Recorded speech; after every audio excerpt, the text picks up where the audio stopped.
Sam Seder. The destiny of America is always safer in the hands of the people than in the conference rooms of any elite. Sam Seder. They are unanimous in their hate for me, and I welcome their hatred. We must guard against the acquisition of unwarranted influence, whether sought or unsought, by the military-industrial complex. The Majority Report with Sam Seder.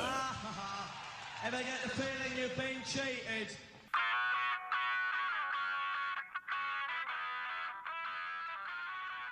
It is Thursday, September 11th, 2025. My name is Emma Vigeland, in for Sam Seder, and this is the 5-time award-winning Majority Report. We are broadcasting live steps from the industrially ravaged Gowanus Canal in the heartland of America, downtown Brooklyn, USA.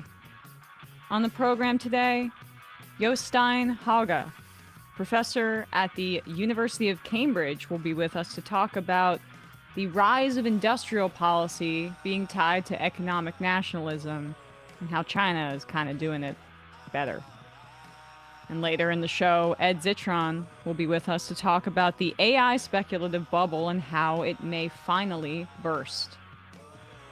Also on the show, right-wing activist Charlie Kirk was killed yesterday, shot from long range while speaking at a Utah college. The suspect is still at large, but that has not stopped Republicans from uniformly blaming Democrats. In response, Trump threatens to collectively punish anyone who has called the Republican opposition Nazis. FBI Director Kash Patel tweeted that they had the suspect and then had to backtrack 2 hours later. This was the same day that 3 former FBI officials sued Patel and Pam Bondi over their firings, alleging political retaliation and incompetence. No. I mean, it's pretty incompetent to tweet out that you have the suspect. He said subject to. We'll talk about this. I mean, clown show up there. I saw that subject thing. I was like... It's suspect, you idiot. Okay. This is what you get when you get a podcaster as the head of the FBI. On the same day as this killing, there was another school shooting in Colorado, injuring 2 kids, and the shooter died as well. Israel bombs Yemen, killing at least 35 people, and murders at least 5 more Palestinians trying to get aid in Gaza as it rains fire down on Gaza City. Qatar says Netanyahu killed any hope of a hostage release by bombing the mediating country, which was Netanyahu's goal, by the way.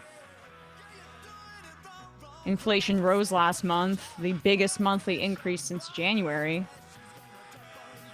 Trump reportedly begged the South Korean workers whom ICE illegally arrested to please stay and help train U.S. workers like they were supposed to be doing. And they were like, no, thank you. The House passed the National Defense Authorization Act with some anti-trans add-ons. And Senate Republicans blocked Schumer's amendment to try to release the Epstein files. Senate Republicans beating Chuck Schumer? That's day in the life. And lastly, Thomas Massie, though, says he's close to having the 218 signatures needed to force a floor vote on releasing the Epstein files. All this and more on today's Majority Report. Welcome to the show, everybody. Obviously, yesterday, towards the end of the show, we were getting this breaking news about Charlie Kirk, and we signed off. We didn't want to speculate on air, but now we have the news, and once again, Sam is out, so, these major stories, forgive me if I stumble, still learning on the fly in this industry, in this field, but I'll try to kind of give you my thoughts in the best way I can about yesterday. Basically, yesterday, right-wing activist, podcaster, media personality, founder of the conservative group Turning Point USA, Charlie Kirk was shot dead at an event at Utah Valley University. The video is horrific, gruesome. This shooter fired a single shot from long range and is still at large. I think, like, I saw that the shooter was further away than even the assassination attempt on Donald Trump. What did they? Last I heard was 200 yards. Yeah.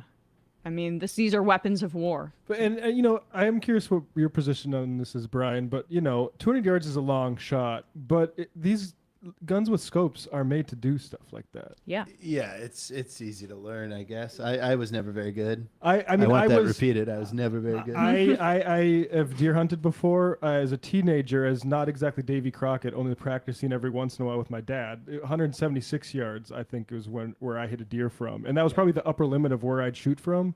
But that was a moving target. Like, guns do this. This is.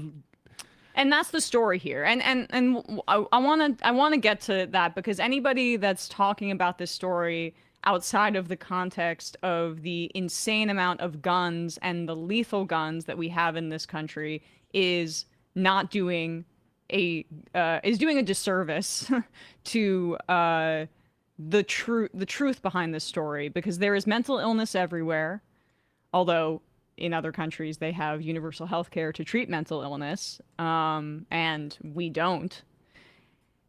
But there are not guns like this everywhere in every country for people to commit these heinous acts. And I just, to back up for a sec, Charlie was not a person who did good things for the world in his professional career. And I'm not going to police the way that anyone chooses to react to this. Obviously, he has said horrific things about trans people, Palestinians, black people, among other groups. He, was a part of busing people to January 6th and was a major Trump supporter. But, he got started at TPUSA at 18. And I'm not saying it was a good chance that he would have had some redemption arc or changed his tune. But as people on the left, I think everybody deserves that chance. And that's why we're against things like capital punishment, especially in the civilian context. I think it's obviously a very different matter when we're talking about war criminals. This is a matter of political speech. But even war criminals, you would take them to the Hague. Right. And it is, right, there should be a process. And it's absolutely insane that we live in a country like this where people have such easy access to the weaponry that gives them the ability to commit political assassinations like this. And Kirk once said, we saw this clip, that empathy was a made-up New Age term at one point. And I disagree, and I want that to kind of come through, I guess, in the coverage, or to try to get people to think of it in that way, because I do think that the best antidote to this moment right now of fascism, nihilism, casino capitalism, violence, genocide that has consumed the world, just in terms of what you can, how you orient yourself internally. Like, we're so desensitized by the internet, separated by screens, and we're lacking connection. But it was horrific to see Charlie Kirk, a person who we are obviously very familiar with in covering him, have blood pouring out of his neck like that. Kirk was 31. That's how old I am. It's hard not to think of his children and his wife. That was really what I thought of initially. And so outside of that, the policies that the Republican Party and Kirk advocated for are very much why we are in this situation today. Reuters reports that acts of political violence are double what they were in the first 6 months of last year, and I am not shocked by that. We also know that violent incidents like this, mass shootings in particular, although this was a targeted assassination, but similar weaponry, dramatically, exponentially increased after the Republicans let the assault weapons ban expire in 2004. And nobody should have access to weapons like this to do this kind of act. It's horrible. And it's people ahead. who are pointing out that Charlie Kirk used his platform to say that, I'm sorry, it's just an unfortunate byproduct that people have to be gunned down by gun violence. The exact same time that he was being pronounced dead, kids were 18 kids huddled in one house next to a school in Colorado after 2 kids were shot during lunchtime. That's just the price we have to pay. That stuff, we don't have video to that because that's not covered for, there's no camera shooting high school lunches for, content later, which is why we have this horrific image of Charlie Kirk dying. But what happened to Charlie Kirk happens in schools because of the world that is created by people who have no interest and just sit to say no to any sort of sensible gun control. This does not happen in other countries. Exactly right. And then we'll just turn to the insanity in the White House for a second, because as I mentioned in headlines, we have a podcaster running the FBI. He tweeted this out. The level of incompetence. He's being sued by former employees for political retaliatory firings, but the lawsuit paints a picture of just this is a total clown show, the likes of which we basically have never seen in the history of the FBI, but also Bondi is in this lawsuit in the Attorney General's office. Because their job is just to respond to the whims of Donald Trump, essentially. And this guy got put in place because he was podcasting about Jeffrey Epstein and is now participating in the Epstein cover-up. I mean, his FBI was found by Wired to have cut out minutes of the footage that they said was unedited when they released of Epstein's cell, which also the angle of it isn't necessarily clear that it was, but the metadata, they were so sloppy that they left it there for Wired to uncover it and showed they put this in Adobe and cut it out. This is Kash Patel's FBI for you. This is the agency that's supposed to be finding this killer, and he's still at large at the time of us recording the show. So last night at 6:21 p.m., he tweeted, the subject. Okay, I think he means suspect, but the subject for the horrific shooting today that took the life. Is he drunk? That took the life of Charlie Kirk is now in custody. Thank you to the local and state authorities in Utah for your partnership with @FBI. We will provide updates when able. Here's the update. Less than 2 hours later. Go to the next tweet. Okay. Here it is. The subject in custody has been released after an interrogation by law enforcement. Our investigation continues, and we will continue to release information in interest of transparency. They didn't even have the guy. Why are you tweeting that out? And they still don't. So there's been some information released about what was written on the ammunition to the Wall Street Journal from this FBI. I'm not going to run with that yet because we don't know the identity of the shooter, and some of the messages could be written for a variety of different reasons. So we'll hold off on that here. But you know who's not holding off on making political conclusions immediately? You'll be shocked. Donald Trump delivering remarks from the White House, our president. This is what he has to say about what happened to Charlie Kirk, immediately blaming people without any evidence about who actually committed this act. It's a long past time for all Americans and the media to confront the fact that violence and murder are the tragic consequence of demonizing those with whom you disagree day after day, year after year, in the most hateful and despicable way possible. For years, those on the radical left have compared wonderful Americans like Charlie to Nazis and the world's worst mass murderers and criminals. This kind of rhetoric is directly responsible for the terrorism that we're seeing in our country today, and it must stop right now. My administration will find each and every one of those who contributed to this atrocity and to other political violence, including the organizations that fund it and support it, as well as those who go after our judges, law enforcement officials, and everyone else who brings order to our country.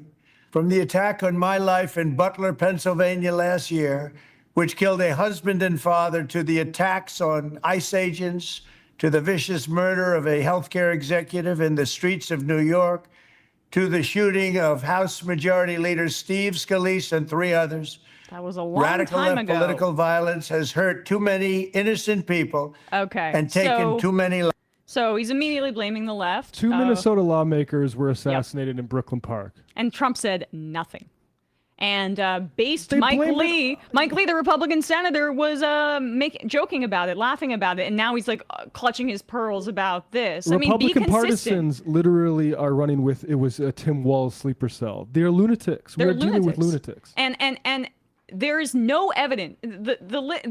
He basically listed all of the incidents that I can remember of it being, according to him, this left-wing extremism. Again, we don't have evidence about this here because all of the empirical data, and I know this is the anti-intellectual administration on steroids, but there are actually academic studies about this. And right-wing violence and right-wing extremism is infinitely more responsible for violence. Here we go. Thank you, Matt. This is the ADL. I know. But this is...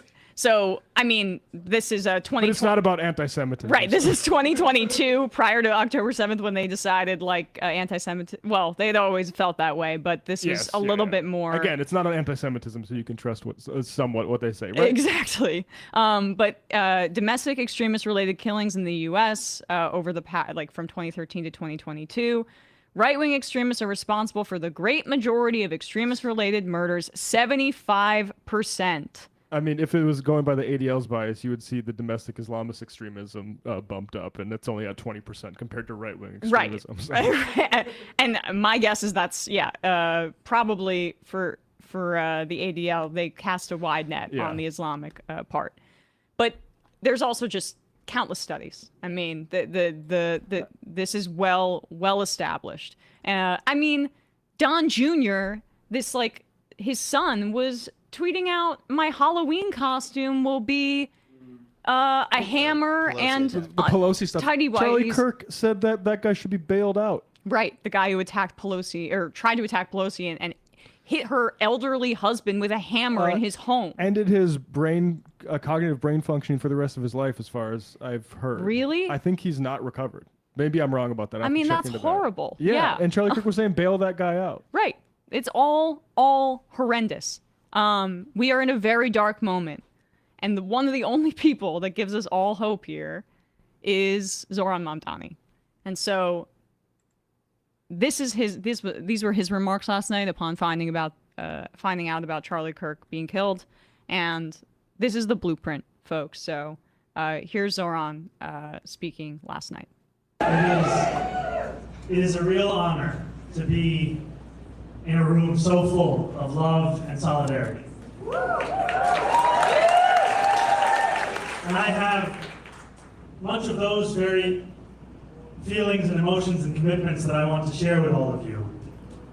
But before I begin, I do want to take a moment to address the horrific political assassination that just occurred today in Utah. Charlie Kirk is dead, yet another victim of gun violence in a nation where what should be a rarity has turned into a plague.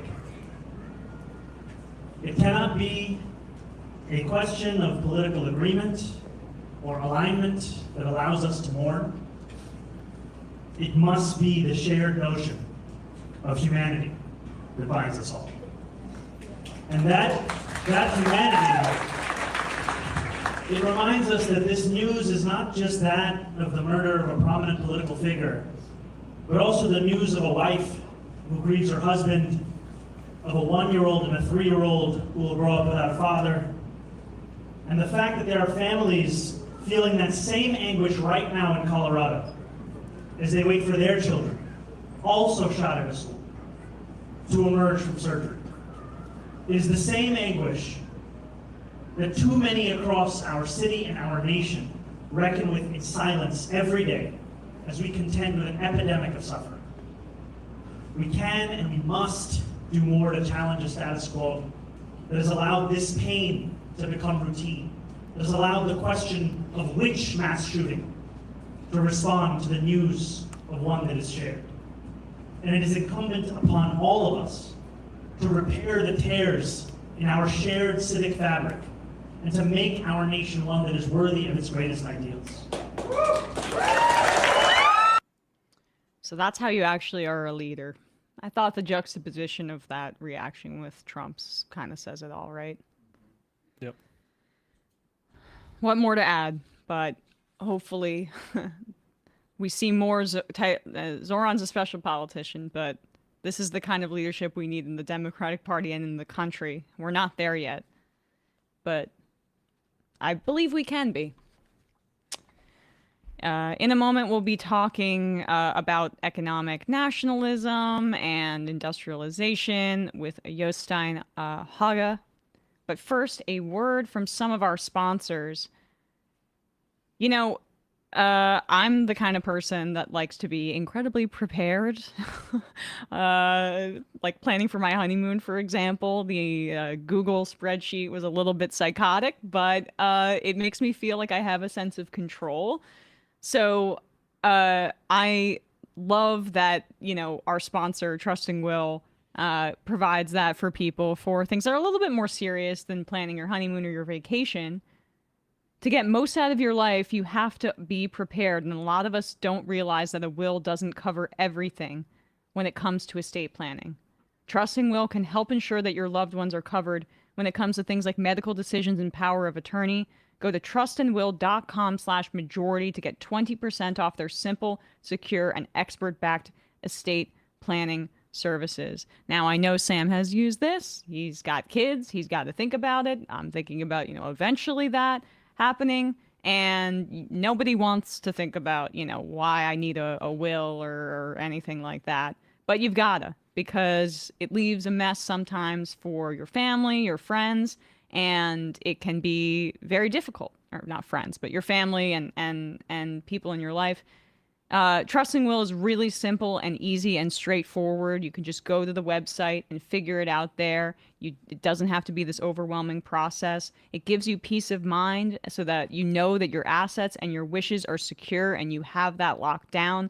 Their easy-to-use website is easy and simple to navigate. All of your information and documents are securely stored with bank-level encryption.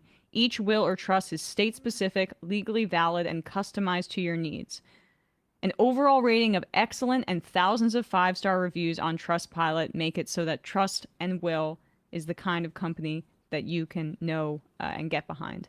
It's used by hundreds of thousands of families and counting. We cannot control everything, but Trust and Will can help you take control of protecting your family's future. Go to trustandwill.com/majority and get 20% off. That's 20% off at trustandwill.com/majority. Link below in the video and YouTube description, episode description and blog. You get 20% off at trustandwill.com/majority.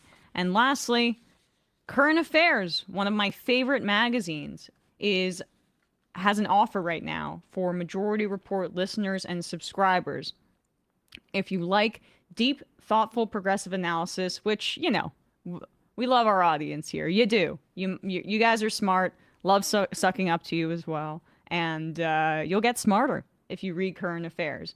You'll love the print or digital edition of Current Affairs magazine. Current Affairs combines intelligent commentary, biting political satire, and gorgeous artwork to produce one of the country's most elegant and informative magazines, and it's all ad-free. I mean, I love some of my favorite publications, including Current Affairs, have artwork. In part because, like, art is beautiful and a form of resistance too, and it's the reason why people on the left are always the best artists. But it's kind of like an old school, lovely way about magazines that I really appreciate. Also, it's all ad-free. Current Affairs is a fantastic complement to our work here at the Majority Report, delivering hard-hitting, totally independent, and entertaining coverage of the most important political, social, and economic issues of our time.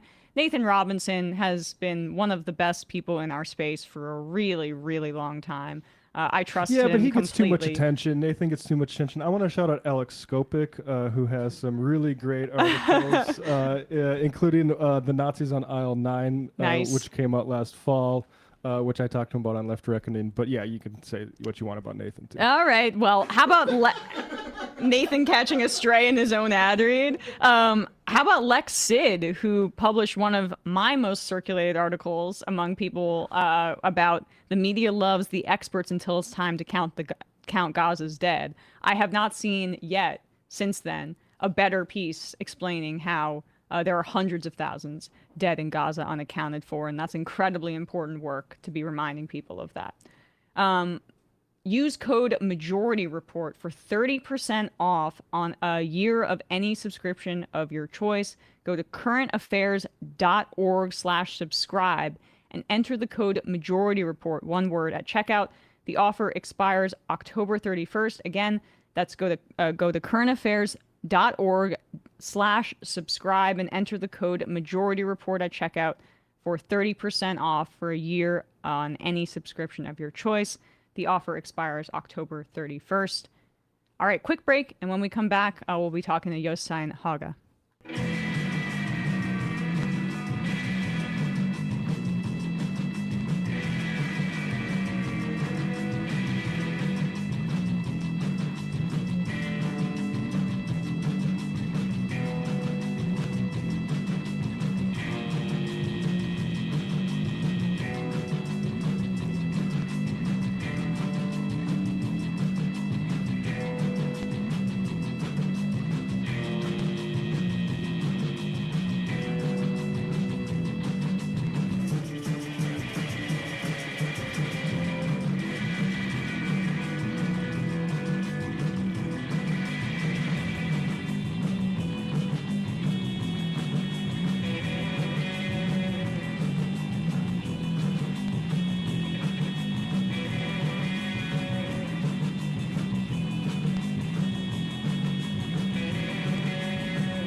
We are back, and we are joined now by Jostein Hague, political economist, assistant professor in development studies at the University of Cambridge, publisher of the Global Currents newsletter, and his latest paper is entitled The New Economic Nationalism, Industrial Policy and National Security in the United States, China, and the European Union.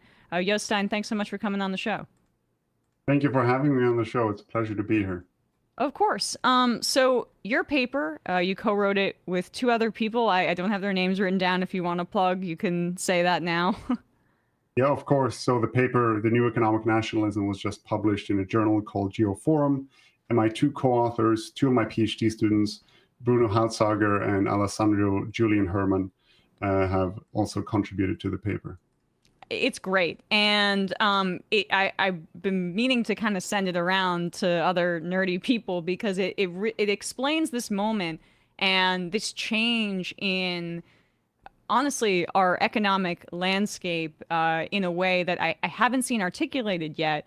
So you look at these kind of three powerful large economies in your analysis, the US, China, and the European Union, and how all three are implementing their kind of industrial policies by using national security as kind of the framework for it. But before we get to that, can you define the term economic nationalism for us, and what that means, what the new economic nationalism might mean in 2025? Sure. So by economic nationalism, we broadly talk about the drive to develop the national and domestic economy, the drive to formulate policies that prioritizes securing domestic industries, that prioritizes national development to some extent at the expense of international cooperation. So it's all about domestic economic development and prioritizing economic sovereignty and the development of the sovereign state. Why is this a significant shift? We know neoliberalism, that era kind of being ushered in and dominating the global economy for decades. Where do you see that kind of beginning to turn?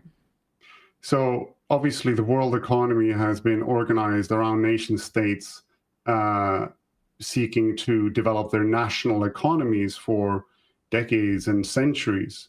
And, you know, we had a period of neoliberalism where this belief in the liberal international order emerged and the idea that free trade and globalization would lift all boats. But now there's been a bit of a pushback against that. And this is due to many factors. You know, one is, as I said, this liberal international order and this idea of free trade lifting all boats has to some degree crumbled. Rich countries simply are realizing that free trade aren't benefiting them as much as it used to. So they're seeking to some degree to change how things work internationally. The pandemic was also another important driver. It kind of reminded a lot of countries of the dangers of being very dependent on a lot of imports, and it drove a lot of countries to reshore production to try and produce more things domestically and become a bit more strategically autonomous.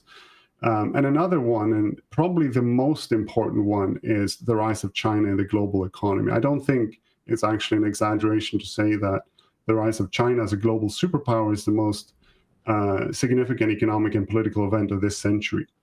And this obviously relates to this idea of rich countries not believing in free trade that much. But the rise of China and also China-US competition is very much at the center of this new wave of economic nationalism. Right, and then that's the most, I think, central part of our conversation, and I want to get to that. But first, I would love to stay with like kind of the failures of neoliberalism for just a second, because your paper talks a lot, and you just mentioned how the COVID-19 pandemic was like this accelerant of all of this. I mean, in the United States, we had naturally occurring inflation, and I think across the world too. Of course, the world did, but it was due to these supply shocks that were caused because of the pandemic and these bottlenecks and these really complicated supply lines causing major issues for the rest of the world. And it seems like we're still dealing with the implications of how the pandemic affected our political systems, but this one it's quite rapid, really, how quickly, you know, that kind of disruption shifted the conversation. And here in the United States, it's both parties that are like having a more protectionist or onshoring bent to their economic agenda. Trump's is completely counterproductive with tariffs, but it still is analyzing the same problem that you're describing, or reacting to it.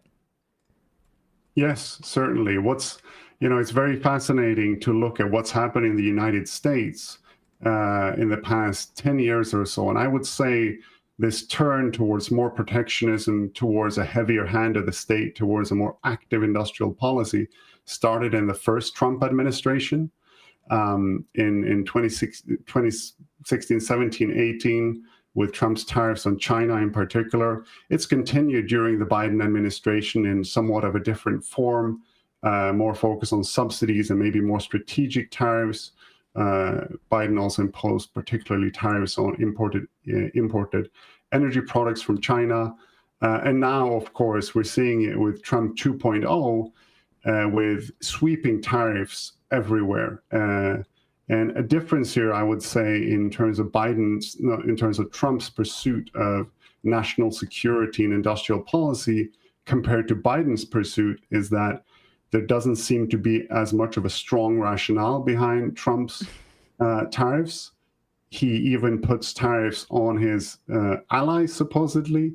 What did Canada ever do to the United They States? They recognize the Palestinian state, so and fentanyl, I guess. And even, recently people were shocked that India was slashed with such high tariffs as well. So we're seeing somewhat, of a mayhem in the scene of international trade right now with these sweeping tariffs, and we don't really know where it's going. I've heard some other analysis of like U.S.-China competition being so central to this as like a new Cold War. A lot of people will describe it in that way, and the usage of national security as like a driver for competition is, I guess, very reminiscent of the Cold War. But kind of your analysis bringing the European Union into this it's much more multifaceted. Can you explain why you think that is a more accurate picture of the dynamic here than a little bit more of the retreading Cold War analysis? Yeah, I think there's some accuracy, and I think there are interesting things to take from this branding of the U.S.-China competition as a new Cold War. Obviously, there are some differences here. First, let's talk about the U.S. and China in that the U.S. and China are highly economically independent of one another. So there is already a strong economic relationship here that binds the two countries together in a way that's different from the original Cold War between the Soviet Union and the United States. So, I don't think when we had the Cold War, there was a lot of fear that this would develop into a full-fledged war between the Soviet Union and the United States. And because of the strong economic relationship now between the U.S. and China, I don't think we need to fear that just yet. But obviously, there are tensions between the two superpowers. Europe is interesting because they're stuck a bit in the middle. They're a close ally of the United States, yet they're also seeking to decouple a little bit from Trump for a while. Now they signed a trade agreement with the U.S. That's very important. So they are still trying to find their feet between China and the U.S. Ideologically and also historically, they're more tied to the United States. However, they seem more open to building a relationship with China. At the same time, when they are seeing what's happening between the U.S. and China, and a lot of European countries kind of being the third wheel here in this technological race and competition, they are also trying now to put money into industrial policy and national security. For a long time, the European Union had been a bit more careful and hadn't intervened as much or put in subsidies as heavily. But with, for example, this Rearm Europe project, a huge bill that essentially aims to put lots of money into military spending in Europe, is a sign that also Europe is, and the European Union is serious about national security and industrial policy. You mentioned that the EU is trying to kind of meet in the middle of some of these different tactics. The United States is being hawkish. What a shock. China is really focused on building up, industrializing, and has been for nearly like 2 decades, really, and they're well ahead. So they're kind of an example of less hawkishness and more investment internally. And then you kind of have the EU in a bit of a middle space. Just explain all 3 of those examples and why they're distinct from one another in terms of their approach. So I think it's easiest to start with China because the role of the state has been central to China for many decades. The role of the state in economic development has been central in China for many decades. So you could argue that industrial policy has, and the state-owned enterprises and subsidies and active trade policy and so on has been a part of China's strategy for a long time. And in the United States, we started seeing As I mentioned, the role of the state and industrial policy becoming more central in 2016, focusing on subsidies and trade policy. But we say in the paper, what characterizes the United States is especially this hawkish approach to trade policy. And right now we're really seeing the pinnacle of this. And this is the tariffs we're seeing by Trump are really unprecedented in terms of the aggressiveness and kind of as a foreign policy tool in negotiations, simply more than kind of a economic planning policy. That's very economic national. It's very much economic nationalism, as you describe. Yeah, I hadn't thought of it that way. Go on. Yeah.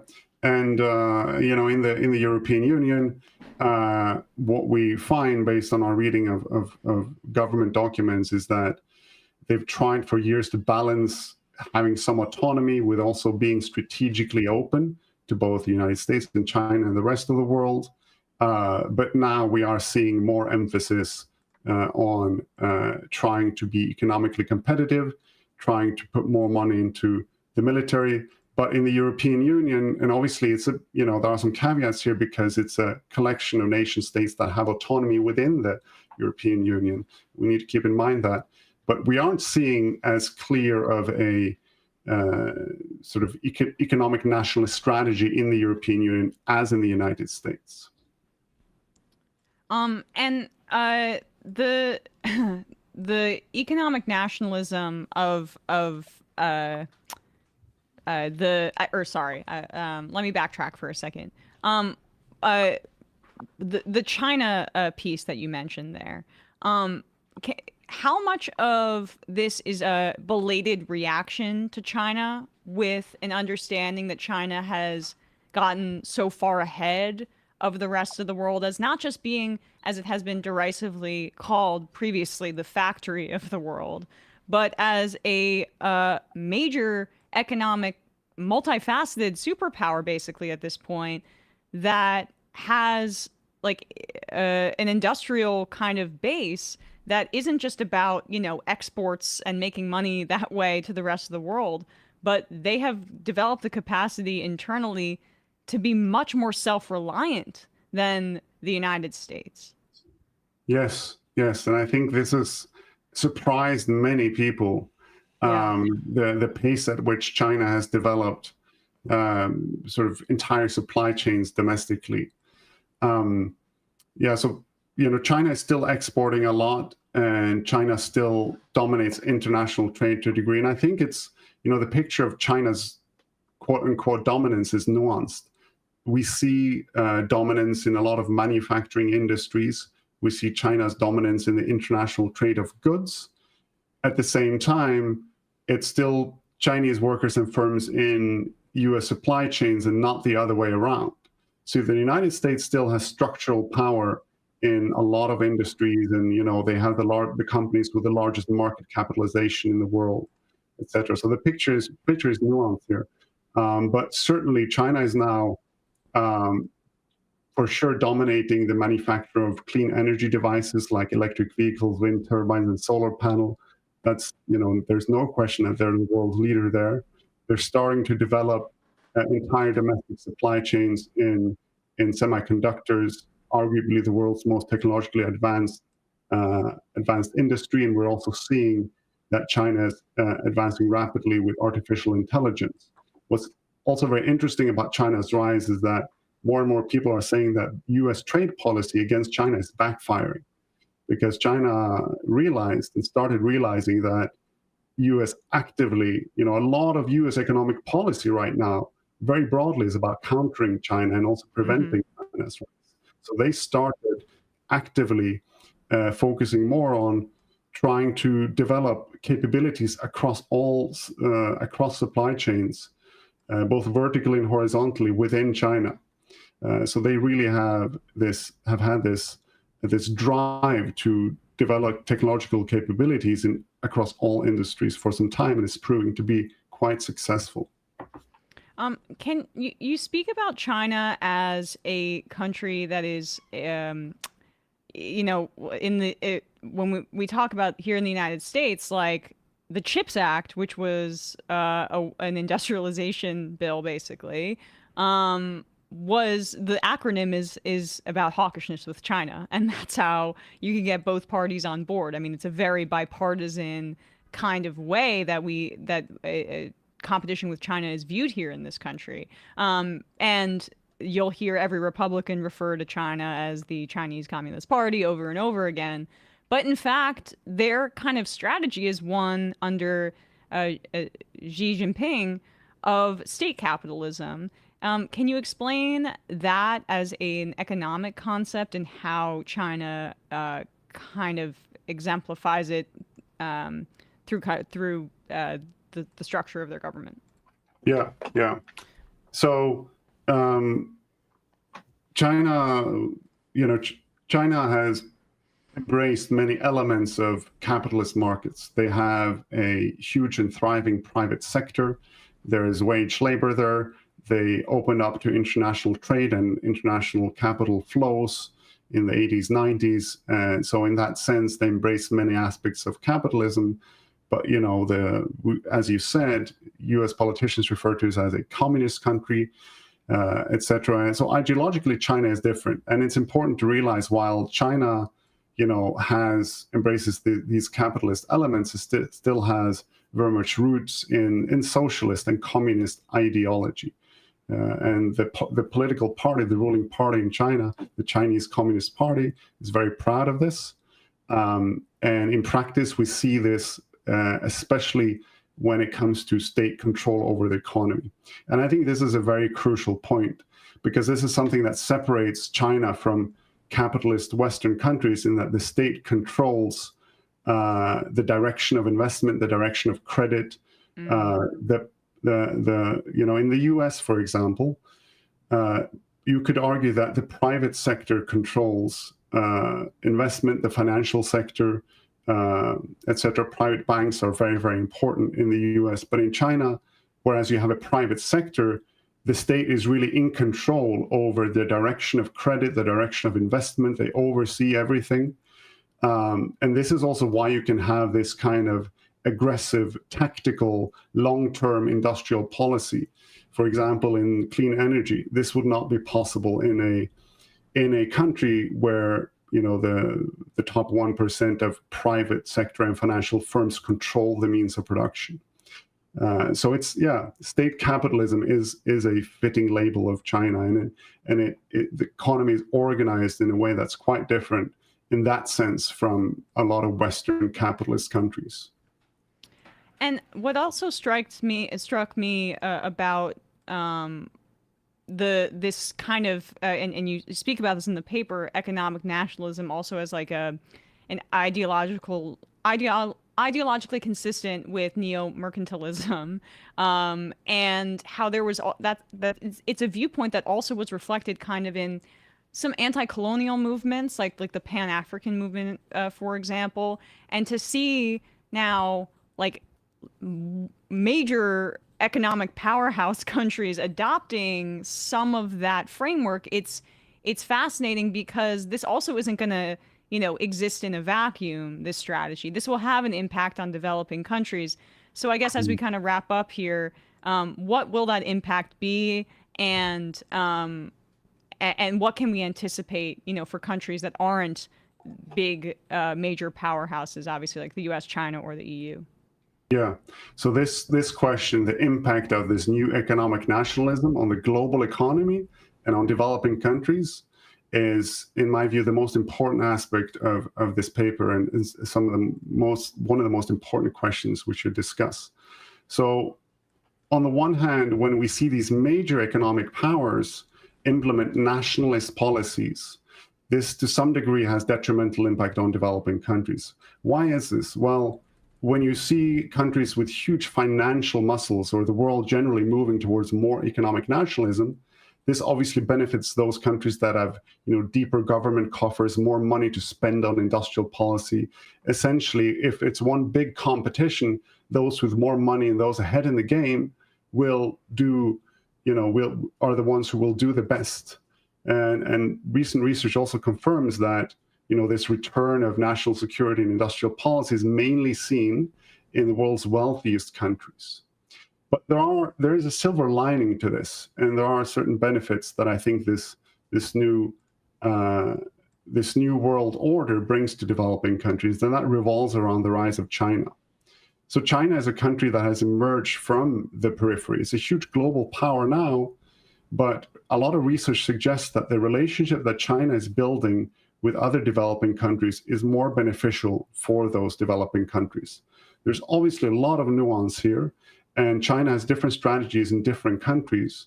But I looked at a really fascinating report published by a Danish NGO called the Alliance of Democracies, and it found that 79% of countries around the world have a more positive view of China than of the United States. And most of these 79% of countries are developing countries.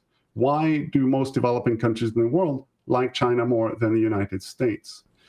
Well, a lot of it has to do with the way China invests in these countries. They focus a lot on infrastructure investment, manufacturing investment, and China also respects the sovereignty of these countries more so than historically the United States has done.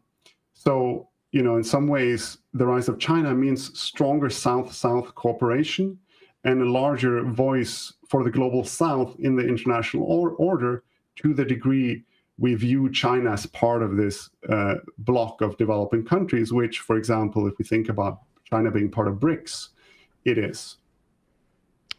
Right. And that is, I guess, where I will end with you, or final question here. I mean, we also saw the images coming out of Modi and Putin and Xi kind of embracing, and it felt like a very clear signal to the United States, like, you want to be hawks? You want to isolate yourself? Here you go. What was your reaction to that show of kind of unity in the face of Trump? It's I would say ambivalence, because to some degree, I don't. If we see Putin and Modi and Xi coming together, China's diplomatic relationships in the world is not unambiguously positive. I do not support Putin's actions in Ukraine, and to the degree that China, although China tries to not explicitly support Russia, there is implicit support there. Yeah. And that's not completely unproblematic. But at the same time, I think it's, okay, we could criticize China for supporting Putin, but at the same time, we're seeing, Trump.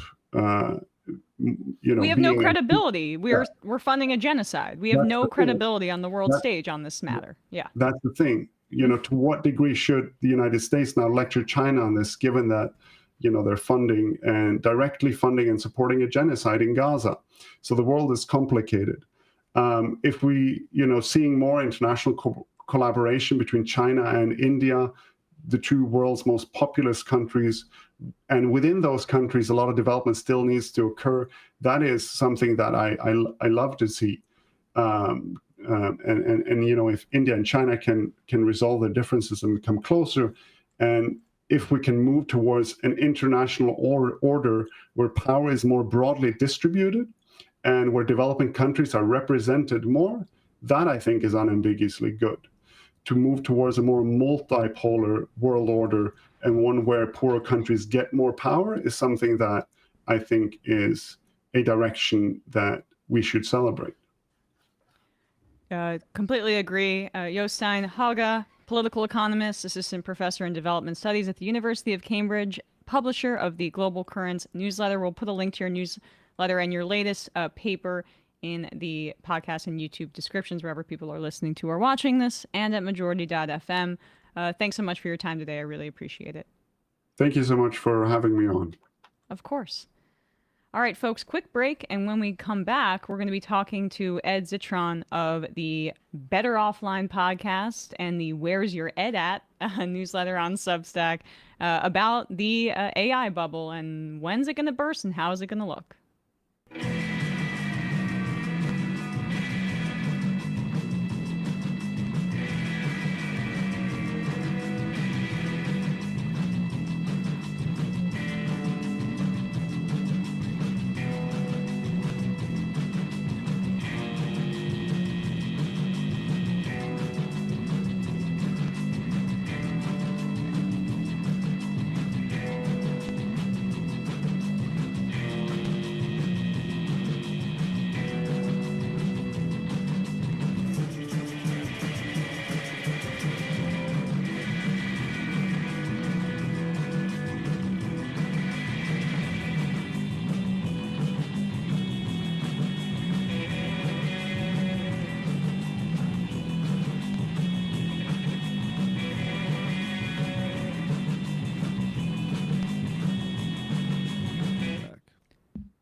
we are back, and we are joined now by Ed Zitron, host of the Better Offline podcast and publisher of the Where's Your Ed At on Substack. Ed, thanks so much for coming on the show today. Sorry? On Ghost. On It's on Ghost. I don't I'm support so Substack. sorry. No, it's I'm okay.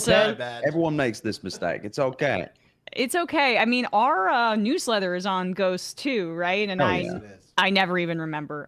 But yes, It's not a big deal. That's the one that isn't, I guess, funded by a bunch of Silicon Isn't Valley recommending things with swastikas, no. No, yeah, that's helpful. Ed, thank you so much for coming on the show. Of course. So I know you're asked this every single day, so I will ask this question, but then amend it. You're probably asked every day, when is this damn AI bubble going to burst? So my question to you is not when, but how is it going to burst?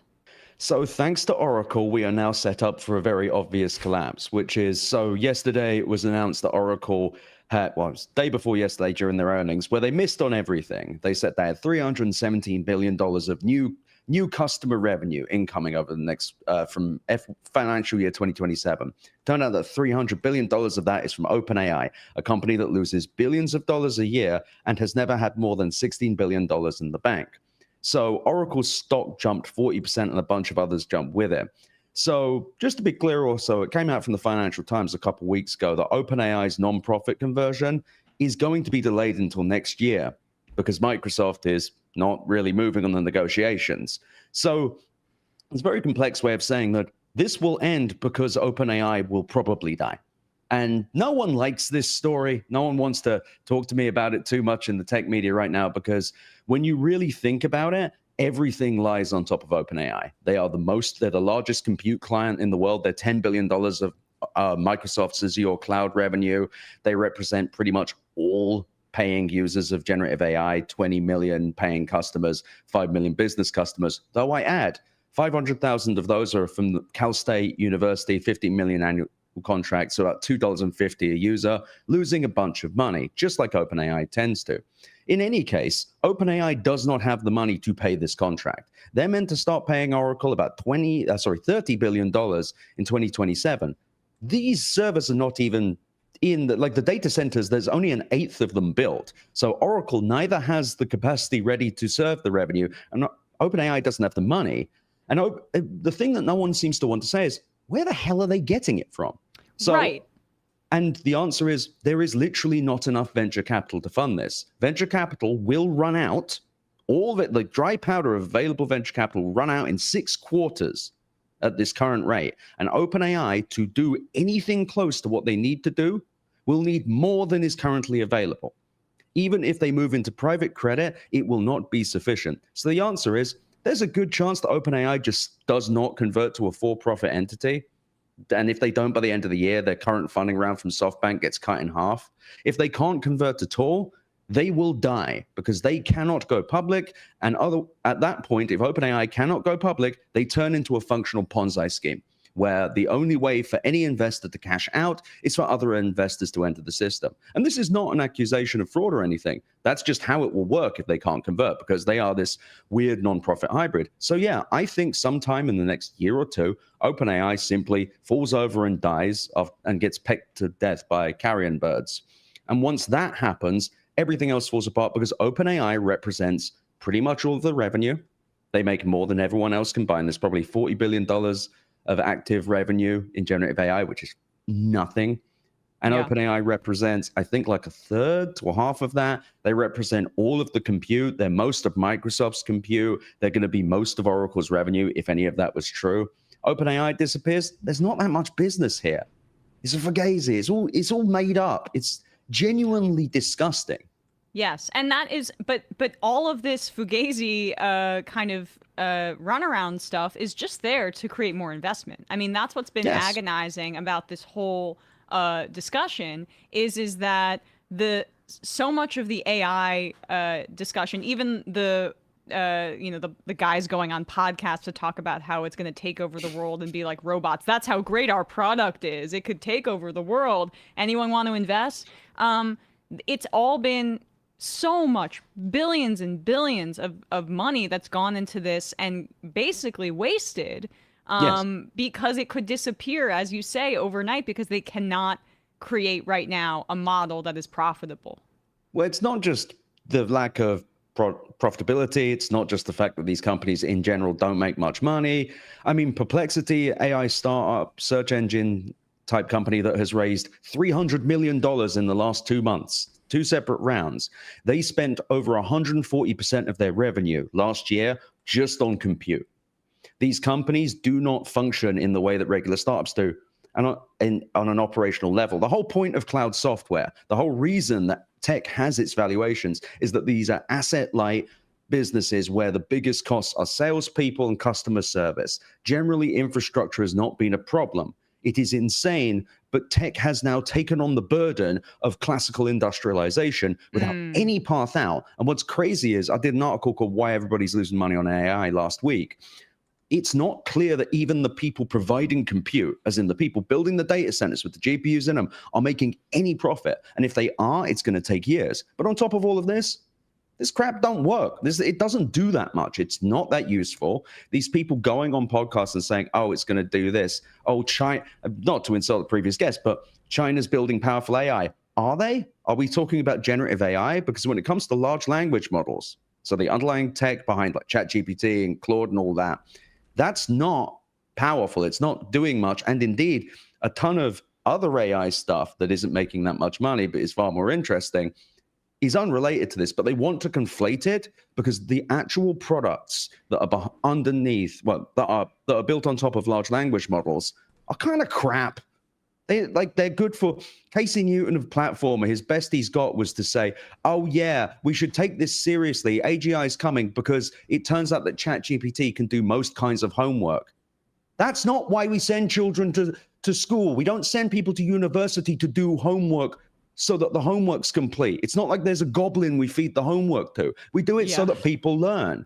It's just, it's fantastical, ridiculous, and ultimately dangerous. And can we just even back up to how we got to this point here? Because so much of what you're talking about, the way that the model is completely not profitable, was a lot of how tech and some of these like gig economy companies were spoken about. And I know it's different, and I want you to explain how that's different, because I know, like, is Uber even making money? Like, I feel like they're still, I'm not sure, maybe it was like last year or 2 years they started making money, but like a lot of these tech companies started operating at a loss, and some have gotten over the hump, especially because you know they're now some of the most highly traded companies on the stock market and things like that. But this, you lay out how it's different in your piece, if you don't mind explaining to our audience. So it's very simple. So Uber, Amazon Web Services is a comparison point that people make. They shouldn't. Over the course of 10 years, Amazon Web Services cost about 10% of the global investment from AI in the last 2. So Amazon Web Services is nothing to do with it. It was also cash flow positive within a couple years. Uber, I think they burned about $30 billion between 2019 and 2022. Now, most of that was between R&D and sales and marketing. They just burned a bunch of money to get people out, and then were taking a loss on drivers too. They cranked up the prices, horrible labor abusers. But the classic mistake here, and this is actually, I'm not saying you're doing this, but a lot of people posing that Uber was just like this are doing so in bad faith.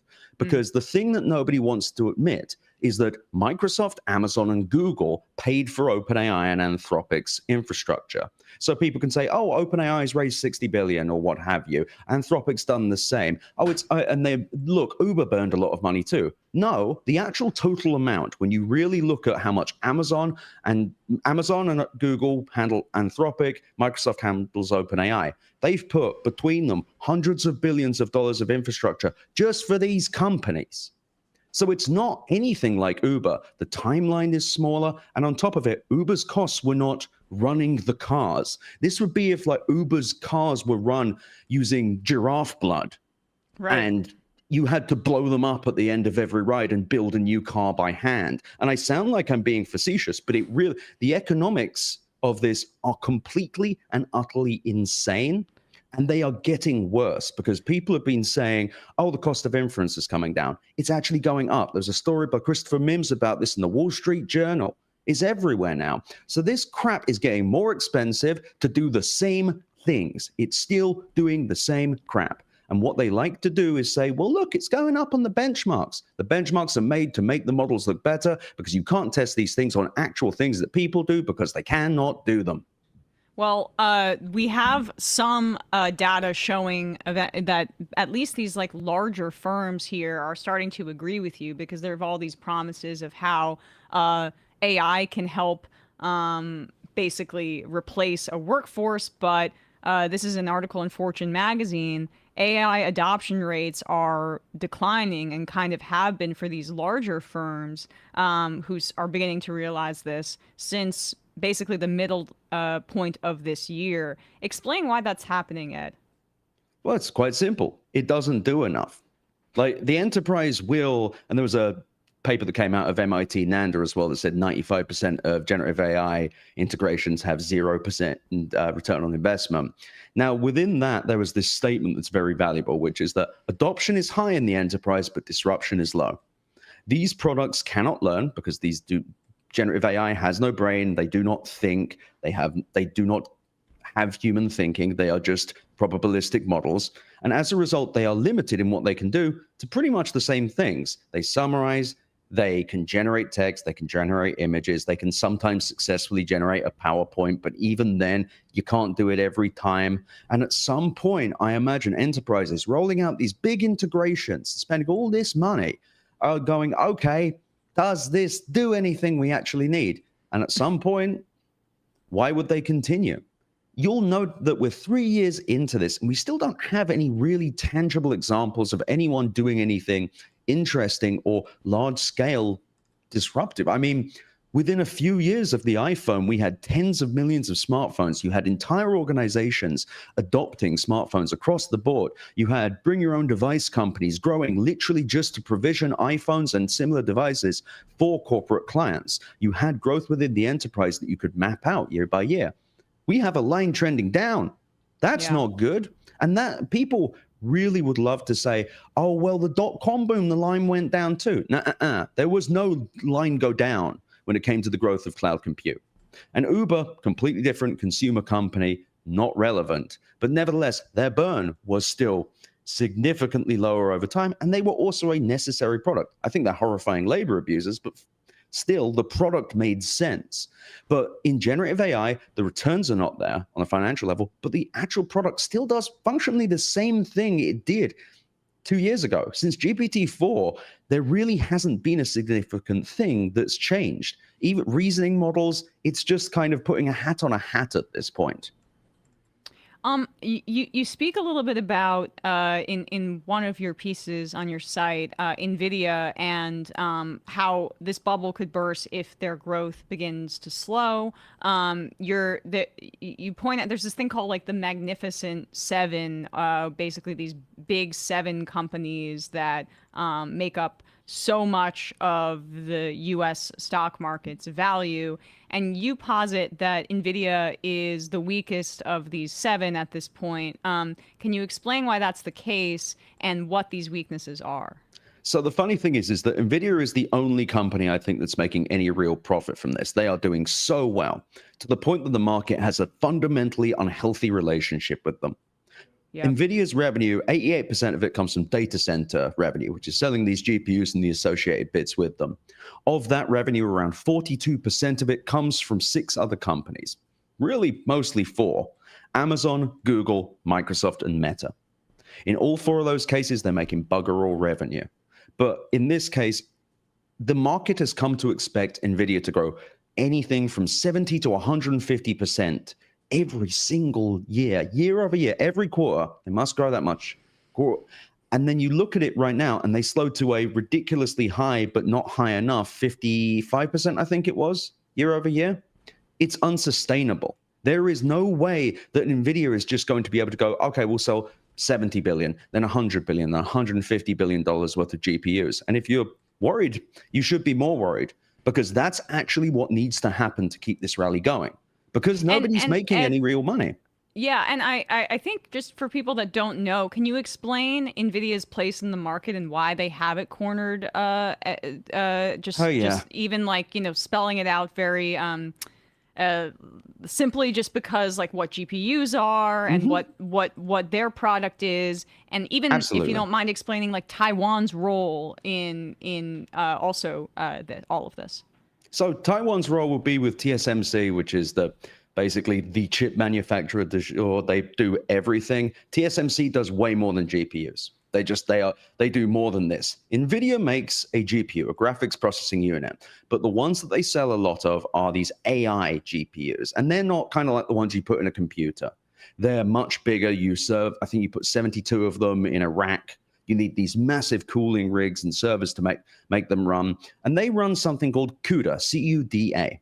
Now, this language is exclusive to NVIDIA GPUs and is functionally the only way to run generative AI. There are other examples, but no one else can scale like NVIDIA, and indeed, no one can really run CUDA. So you either have to make a large language model specifically for another language and another GPU, which is incredibly hard to do. China's trying to do this right now. Or you can just buy from NVIDIA, which is what everyone's doing. The problem is these GPUs are insanely expensive. We're talking $50,000 to $70,000 a piece, and you need to buy 72 of them each rack, and you need to buy a lot of racks. And so you're in this situation where there's this massive expenditure, this insane amount of money you're spending, and then you install them, and they immediately start losing you money. And based on SemiAnalysis's analysis, it probably they cost about $2 an hour to run, which may not seem too bad when you're making, I don't know, $3 an hour, but that's if you're at 80% or higher utilization, as in like it's being used for 80% of the time. Most of them are not, because the demand is not there for generative AI services. And where it is available, well, it's with Microsoft and OpenAI, and all of that business is being taken. So I believe that most people that are actually installing these GPUs at scale are losing tons of money. And their customers, when they get these generative AI services, are going, why do I care? And I believe most of OpenAI's actual existence within the market is not legitimate. It's based on a 3-year-long marketing campaign by a tech and business media that's lost the plot, and a society and markets that needed a new growth pick. They needed a new thing to point at and say, this is the future. And big tech was behind it too, right? Like, I mean, they're deeply invested. And another thing that you write in your piece about what could happen if the bubble bursts is these big tech companies abandoning some of this AI stuff. Can you speak a little bit about that and why that could be on the horizon? So all of these companies, these big tech companies, have been Microsoft's spending $80 billion of capital expenditures this year, Amazon $105 billion of capital expenditures. The market quite liked this when the market had the brains of babies and went, ooh, AI's everywhere. I've heard AI mentioned a few times. I like that. Number go up. Here's the thing. Now that the market is saying, wait, is there any actual return on this investment? They're starting to say, well, is your revenue going to keep growing? Because this whole time, and this is where the business media really screwed up, every time these companies saw revenue growth, the media would say, and that proves that AI is working. Now, what's missing from all of these earnings is any actual explanation of how much money they're making from AI, because they're not making any. Well, that's not true. Microsoft's making $13 billion, and they stopped reporting their AI revenue in January for some reason, projected to make $13 billion this year. $10 billion of that is from OpenAI's compute, which is sold at cost on an already money-losing thing. Meta expecting to make $3 billion. An analyst predicts that Amazon will make $5 billion from AI. This is not a lot of money for companies that make over $100 billion a year. Microsoft Azure made, I think, 70-something billion in the last year and all that. This is chump change. And as you have shown, adoption is going down. The only reason we're seeing this spike right now is honestly, it's not quite Enron, but it smells a little bit about it. The Oracle saying, yeah, we got $300 billion of revenue coming May. It's going to be amazing. Yeah, it's from one company that loses billions of dollars a year, that doesn't have any money right now and needs to convert to a for-profit. But yes, everyone go nuts. It's going to be great. I just hate it because in the end, retail investors, so regular people that are investing with this, who have been lied to, who believe people in the media, who believe senior officials that say AI is so powerful, that don't do their own research, that are not actually being given the full story, are going to invest heavily in NVIDIA, heavily in Oracle, and get their asses kicked when this falls apart. And Nvidia, like, it just in terms of its lack of sustainability, I mean, there are going to be new technologies and new different like GPUs that might be more efficient. Like, Maybe. I mean, But the thing, even whether there is or there isn't, Nvidia will survive this. None of these big tech companies are dying, which is why, by the way, there will be no government bailout. There's nothing to bail out. None of these companies are going to die. Oracle, however, is actually in systemic problems because they are taking on $38 billion of debt, I think, just to complete one part of the compute to serve OpenAI, a company that doesn't have the money. Right. Nvidia generally, because of that coding language CUDA, and it's a coding language and series of libraries and such to run compute on GPUs. They started working on that over a decade ago. Everyone has been trying to work that out and crack that nut. I don't think anyone's going to do it, but I don't think it really matters because ultimately this boom has come from building capacity for a revolution that never even started arriving. And I think everyone, the sources of information that people rely on, everyone's been let down. Well, if people read your newsletter on Ghost, Where's Your Ed At, you'll not be kept in the dark. So I really appreciate your work on this, Ed. Obviously, we'll put a link to your newsletter, Where's Your Ed At, in the description below, wherever people are listening to or watching this. Ed Zitron, thanks so much for your time today. Really appreciate it. Thanks for having me. Of course. With that, folks, we'll end the free part of our program and head into the fun-ish part of our program, where we will read your IMs, maybe take some calls. We'll see how our call machine is even working, if it is at all. We've been having some issues with it recently. Might be a good day to have issues with it. So. Yeah, we'll see. Oh, it's that damn McDonald's, the damn McDonald's Blizzard machine ain't working. Yeah. Oh. Or McFlurry machine. I'm calling As a in. reminder, hello, Brandon. Hello. This show relies on your support. Join themajorityreport.com, please, if you would like to support our work. Brandon, what's happening over on the discourse? Well, in honor of 9/11, which happens every year, we are doing 2 days, one for each tower, on 9/11 conspiracy theories. So today we went over the official story, and just a few of like the more grounded in reality stuff. You know, the Israeli involvement, the Saudi involvement, the Bush family's involvement with the Saudi royal family. Hell yeah. Building 7. Controlled demolition. Yeah, I was going to say you don't do tomorrow, like a sort of you don't do a sort of third half day for Building 7. You just do the 2 days for the 2 towers. Do you believe in Building 7? Do you believe there was? That it existed. Are you one people who believes in Building 7? Was How stupid. So tomorrow we'll be doing some of like the remote controlled planes, no buildings, no Pentagon hit by missile. Manhattan actually doesn't no, I mean, you exist. say that, space lasers, the dustification of the Twin Towers, Howard Lutnick's involvement, predictive programming, the ways in which the Twin Towers being, well, I guess we can't say what for sure happened to them. The way in which it was predicted or like planted in the media up until the event. So yeah, we're gonna have honestly, the clues, you might actually as need Nick Mullen would say.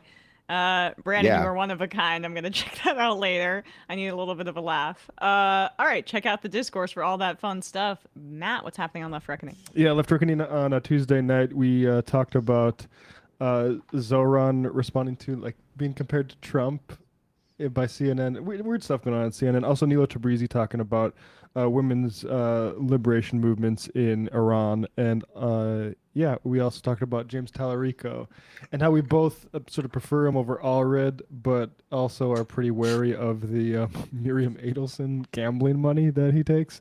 And would probably welcome Beto to jump into the race. I'm staying in the race. Hello, Matt Binder. Hello, how are you? I just got an IM saying that you were on Navarra Media just now. I was. Damn, I can't do anything without people reporting Seeing on you? what I'm doing. Yeah, tattling on me. I'm cheating on the majority report on Thursdays. No, that's good. You gave your American perspective to our friends over there in the UK. What's happening in your neck of the woods other than that? Yeah, did a stream, a very long late night stream that went to like 2 or 3 in the morning on my channel at youtube.com/Matt Binder last night. Had a lot of people calling in. Check that out if you're interested. The Navarra Media hit I just did a couple of minutes ago. And tonight at the same YouTube channel, Leftist Mafia, be sure to tune into all of that. All right. I just want to get this note in the main show. Senior law enforcement official says the ATF report claiming ammo with the rifle was engraved with certain slogans that are to do with the left has not been verified, conflicts with other evidence summaries, and quote might turn out to have been misread or misinterpreted. Pretty crazy. Insane.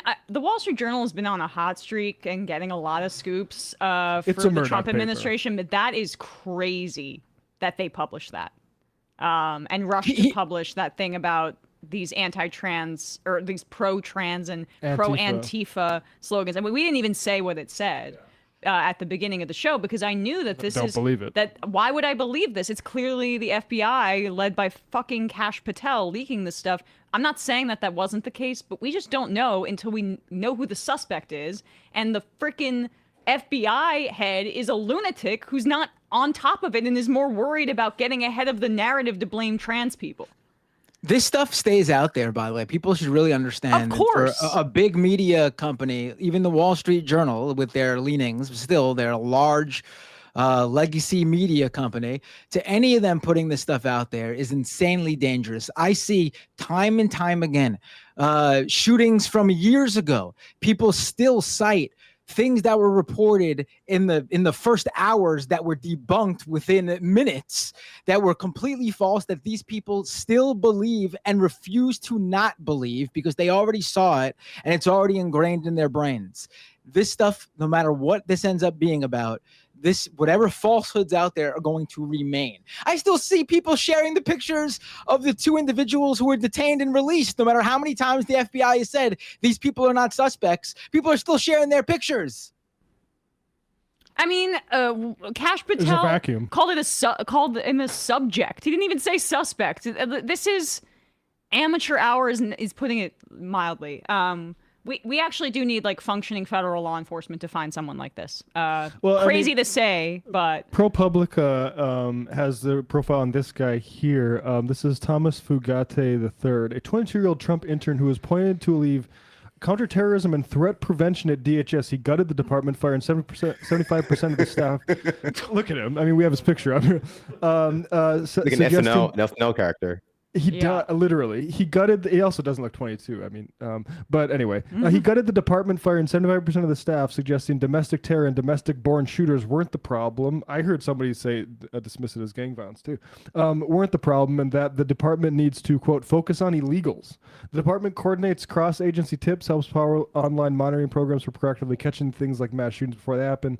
But, you know, they give them no staff. And it's the illegals we need to go after. We need to have everyone on the Home Depots to see who wants to do some shingling and not who's like maybe going to assassinate somebody with a deer hunting rifle or whatever gun. I don't know if they found the rifle. I think, yeah. They said it was like a long range rifle, and they weren't specific. But we will talk about this, obviously, this major story more in the fun half. Whatever, you know, the not free half. Look, we've been doing the fun half for 2 years through Gaza. Like, yeah. We're not going to stop calling it that now. Yes. Well said, Matt. All right. See you on the other side. I mean, and not dying. See you in the fun half. You are in for it. All right, folks. 646-257-3920. See you in the fun half. Are you ready?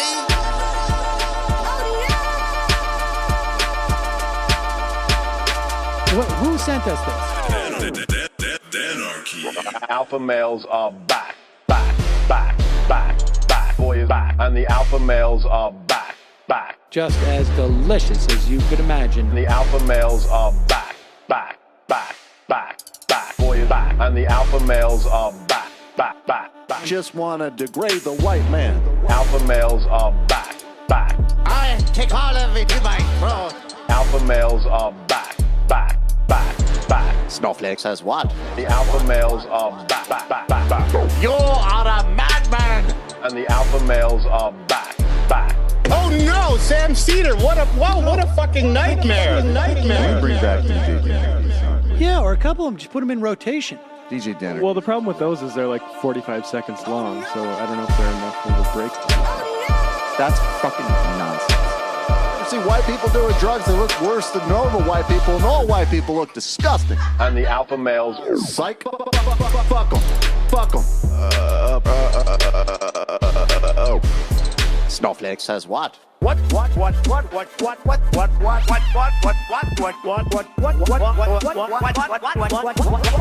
Snowflake says what? A hell of a lot of bank. A hell of a lot of bank. A hell of a lot of bank. Okay, I'm making stupid money. Hell of a lot of bank. A hell of a lot of bank. All lives matter. Have you tried doing an impression on a college campus? I think that there's no reason why reasonable people across the divide can't all agree with this. Psych. and the alpha males are back, back, back, back, back, back. And the Africans are black, black, black, black, black African. And the alpha males are black, black, black, black, black, black. And the Africans are back, back, back, back. When you see Donald Trump out there, doesn't a little part of you think that America deserves to be taken over by jihadists? Keep it at 100. Can't knock the hustle. Come on, fuck 'em, fuck 'em. Things I do for the bigger game plan. By the way, it's my birthday. Happy birthday to me, Jew boy. I have a thought experiment for you. And the alpha males are back, back. Africans are black, black. Alpha males are black, black. Africans are back, back. Come on. Come on. Come on. Someone needs to pay the price for blasphemy around here. I am a total pussy.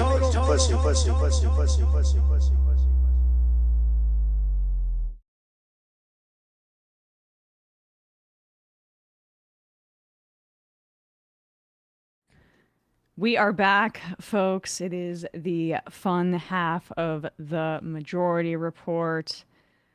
The Green Man God, Emma, the new George Carlin with that clarification before the break for the fun half.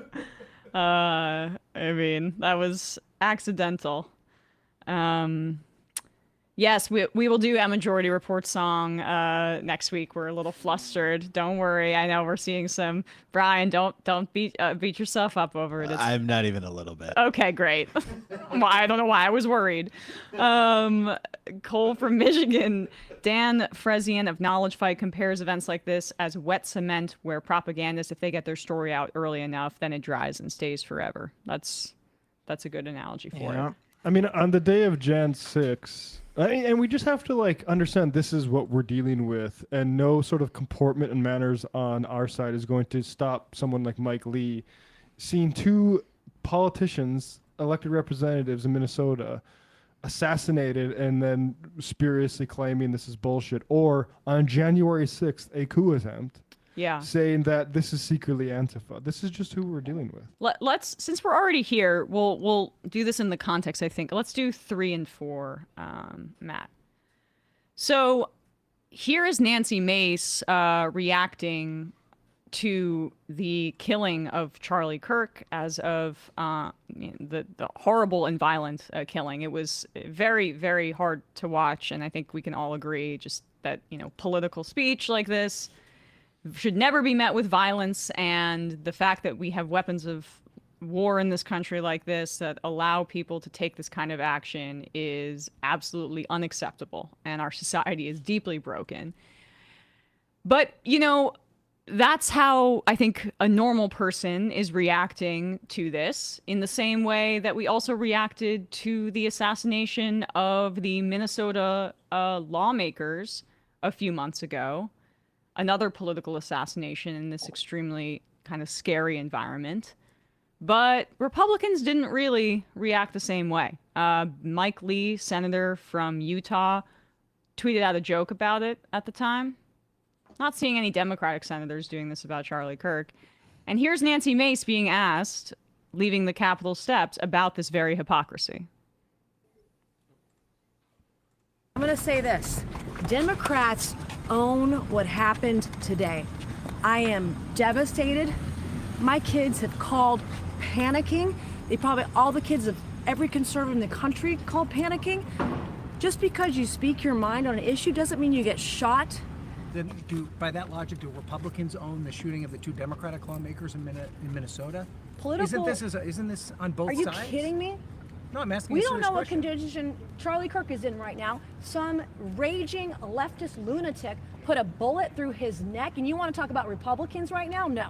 No, I'm asking no, not you. at all. You said the Democrats this have is to on. but I'm asking, Democrats own this. But isn't there a Democrats own problem this. with political violence across the spectrum? Yeah, we're talking about Charlie Kirk right now. That's the subject of this that we're talking about right now. Democrats own this 100%. I mean, it's just yeah. I'm not trying to clutch my pearls here, but you're a fucking congresswoman. We don't know. He hadn't even died at that point. She's already blaming a Democrat. We don't know who the suspect is. Like, get it together. But they're all. This is their messaging. This is their discipline. They have to. They're responsible for this world we live in. Yeah. Every single time classroom full of fucking kids gets lit up the same way Charlie Kirk did, where blood pools out of them the exact same fucking way. These people say thoughts and prayers, but guess what? And including Charlie Kirk says, you know what? This is just a price we have to pay. And the only thing that's different now is they see themselves in Charlie Kirk, where they don't see themselves in the kids in the church in Minnesota that got shot up, unless they only see themselves in those kids or their parents if it was a trans person that shot them. If it was just some right winger, then you know what? Move on. This is just a price we have to pay for freedom to be able to buy whatever guns we want. Well, even when they do, even when they do see themselves in someone, because it's the few times it's been a trans shooter, they don't actually want to deal with the real issues to save those future kids' lives. No, they want to just use it as propaganda to further their agenda against trans people, or with that what we saw with that latest thing they were spreading about the that attack on that Ukrainian refugee woman that left her killed. They wanted to turn it into a race war issue. They want to go after black people. It's a race war. No, they don't want to deal with the 2 underlying factors in every single one of these cases. And it's access to guns in most of these cases. And in all of these cases, there's some version of mental health care that needs to be addressed. Yep. Well, I mean, I think that's a great point. And I would also just highlight, Nancy Mace and the Republicans are bigots. So they just don't think, as Matt Lex said, they don't think that when things like this happen to them, it's good. And they think when it happens to marginalized groups or Democrats or anyone that is their political enemy, that it's good, which is why people can't congratulate them when they do things like this, when they agree that political violence is bad when it happens to them. And some people want to congratulate them when they admit this because they feel like it's a general admission, but it's not. It's just a very heavily curated admission that, it's good when it happens to you and it's not good when it happens to us. And then to your final point, Matt Bender, I agree. Our society, the U.S. society, is very violent. And I don't just mean the acts of interpersonal violence that occur every day, including the school shooting that happened at the exact same time as Charlie Kirk was shot. But our culture is a violent culture at the very highest levels and internationally in our treatment of marginalized groups at home. And that is just a level of violence that has a cost, a practical cost in the form of blowback, direct blowback in the form of events like 9/11, but also just it gets diffused. That belief that violence is okay politically gets diffused into the way people view each other in our society. And it leads to us having a very anti-social society where people are very paranoid. They cling to their guns. They hate each other. And now we're at the late stage of capitalism where our society exists to serve fewer and fewer people. Fewer and fewer people have a lot to lose. They feel more and more marginalized. They feel more and more socially alienated, not just because of the rhetoric of Republicans, but because of the general two-party systems operating in service of the uber wealthy. And so, the conditions for this sort of thing, and by this sort of thing, I mean the violent attack on Charlie Kirk, or the mass shootings, or just like interpersonal acts of violence, like hate crimes that are on the rise. That's really the core issue here. People will focus on guns and mental health, and also right-wing ideology overlap with this issue. But at its core, America sells its people a myth about the ways in which it can act violently in service of imperial and service of capital, and that there won't be any consequences, that everyone will just be fine. And as long as every so often a politician says political violence is bad, all of the incentives that are made into our system, that doesn't count, because, well, like, people can't be influenced by their environment. Absolutely. And I mean, there's so much you said there that I think hits on the major points in this. Obviously, guns, we've covered that. That is what makes America unique in this instance. But it also is unique that we don't guarantee healthcare for people as a highly developed nation, where if we had healthcare as a right and something like Medicare for all, we could have mental health care services, so people who are this disturbed could have some level of intervention.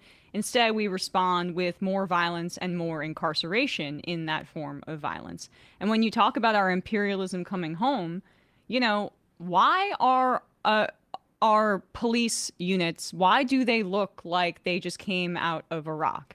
That's in part because the military-industrial complex profited so much from the war on terror there was this all of this extra equipment, and they didn't need it, and they sent it, and they gave it to local police departments, and that is why you have, like, basically these armored vehicles in the middle of, I don't know, Indiana, being driven around by cops, and this high-tech weaponry essentially that they use, which has also increased the violence in our society. This is violence coming home in the same way, of course, that Israel's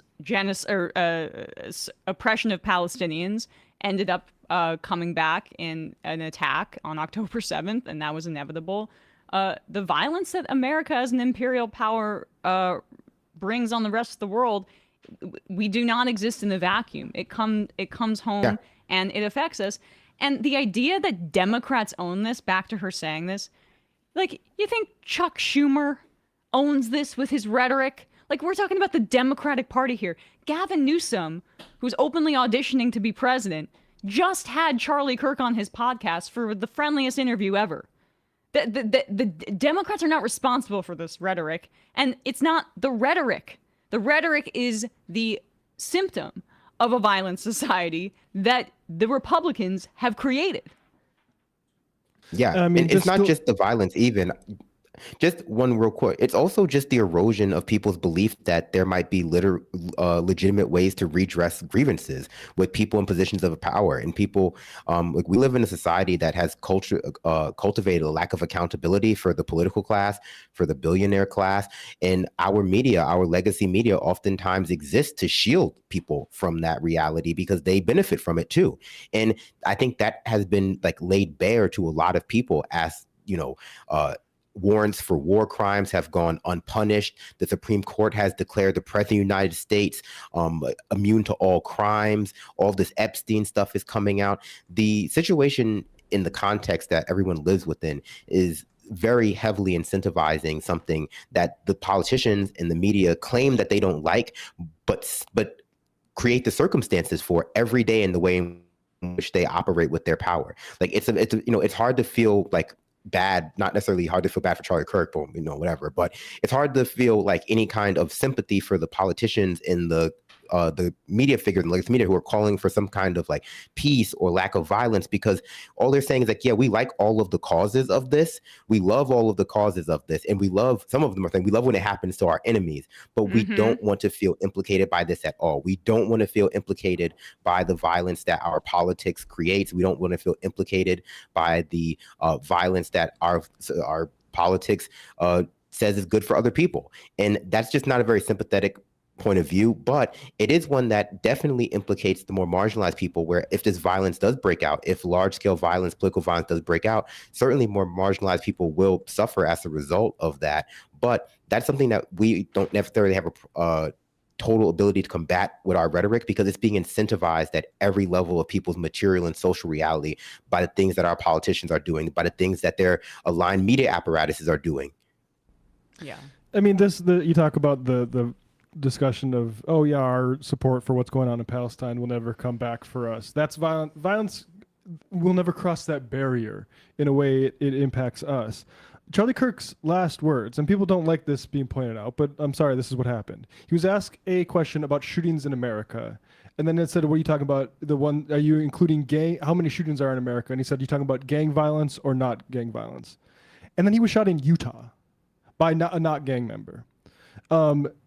We have a problem with guns in this country. And this idea, and I would just say this, it's still heartbreaking. Like, gang violence should break your heart too. Yeah. It's a symptom of a failing society and underinvestment in community. It is a racist canard to say, well, I don't count the gang violence in Chicago or whatever, because what that type of thinking that's behind that idea. But even cancel out for that. This is an American thing. You do not see all of these a political assassination and school shooting on the same days in other countries. You just don't see it, and it's because of guns. Right. And if you want to blame the Democrats, blame them for their complicity in the violent project spearheaded by the Republicans. Yeah, and also just one final point. If people want to tune out for a little bit and read a book on this, Brandon mentioned the sort of mythology we're given as Americans. And there's a book, we've had Richard Slotkin on for a more recent book. This book came out in the 70s, but it's Gunfighter Nation, The Myth of the Frontier in 20th Century America. And this is a long-term American problem. I mean, going postal was a sort of a thing that was a culturally relevant phenomenon in the 80s and 70s, in part because of folks returning from Vietnam and stuff. America is a violent place, and I mean, not to take up too much time, but that Adam Curtis documentary came out called Hypernormalization like years ago, and I've always thought that was like, I've always not really understood that metaphor, because I partially think that we're basically exiting a period where we were able to be delusional about this, and really it's just the actual loudness of reality coming through finally.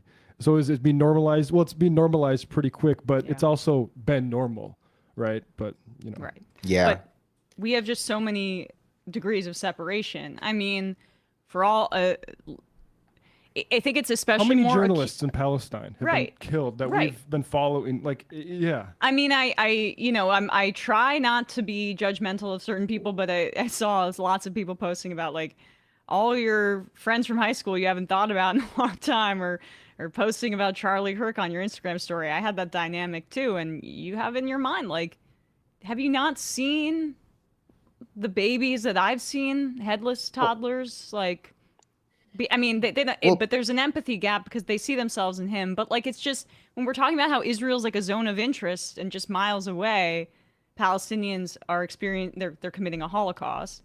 Like, yeah, we have oceans between us and the people that we murder systematically, but it's kind of the same dynamic.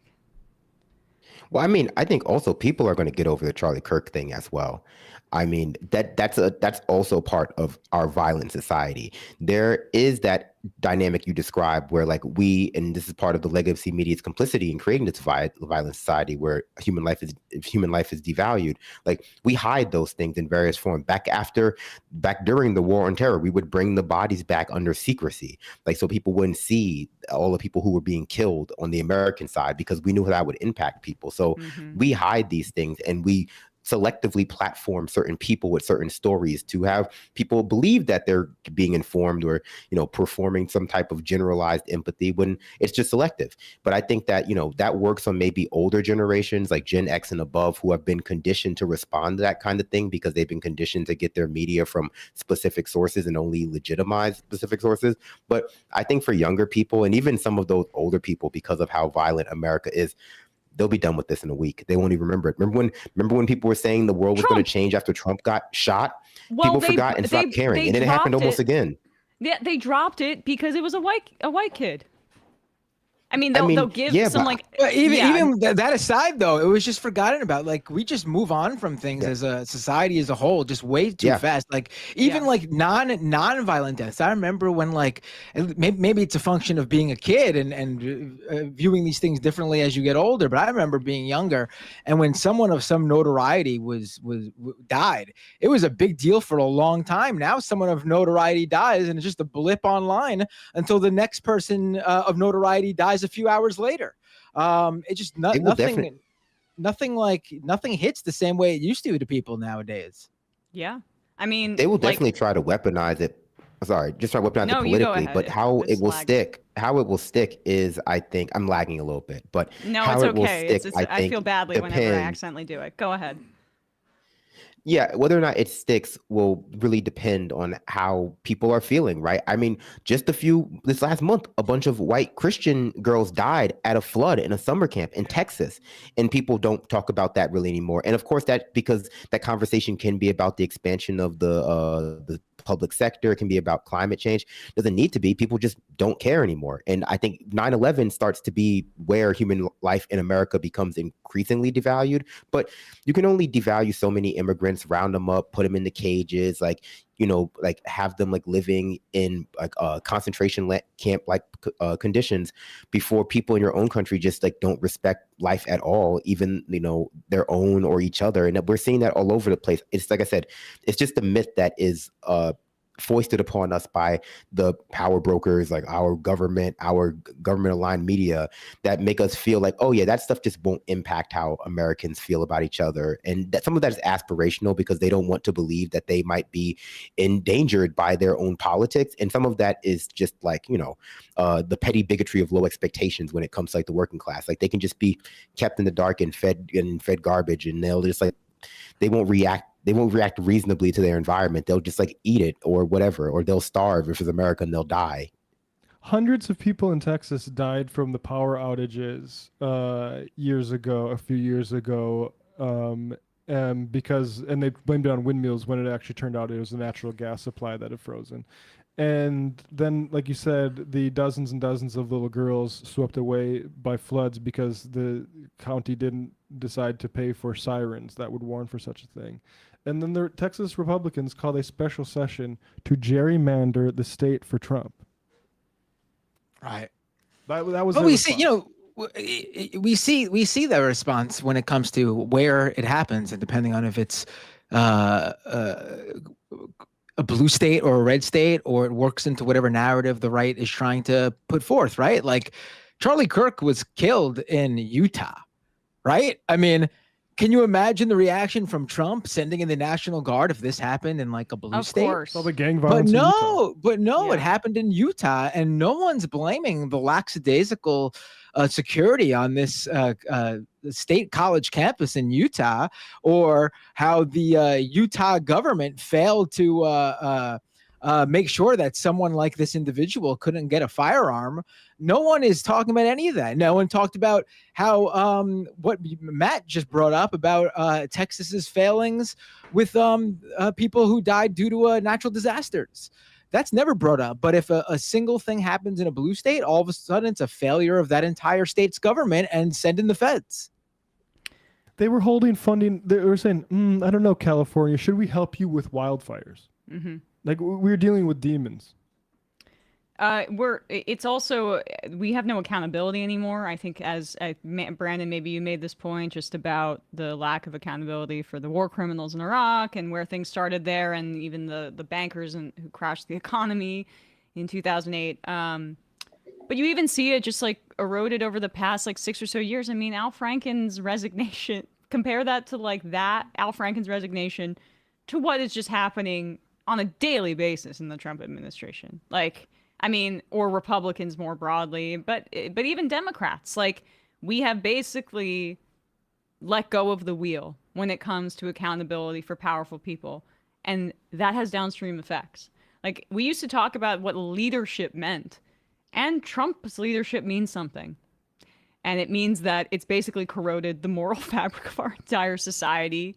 And that has been compounded by all of the factors that we describe. And that we're in a very, very dark period of people not having agency over their lives due to income and wealth inequality and the violence that that creates. Because that's violence too. Let's read some IMs. We have so many people who wanted to IM in today, so I want to get through some of these. Criminal anarchy. The anti-intellectualism delays class consciousness. Our isolation removes, I think you meant to say, our humanity. There is no civic duty. We have a learned helplessness. Well said. John Brown's Body, Regeneration Through Violence by Slotkin is a great book and worth reading. The whole trilogy is worth reading. Yeah, Regeneration Violence is the one that deals with the 19th century before Gunfighter Nation. Noah from Tampa, as far as America being uniquely violent culturally, there was research, I want to say, out of Stanford that found that reported hallucinations of schizophrenics in America were significantly more paranoid and violent compared to the hallucinations suffered in other countries. Let me see if I can find that research. Thank you, Noah. I had actually written this down and forgotten to say it. Where does Israel score? Right.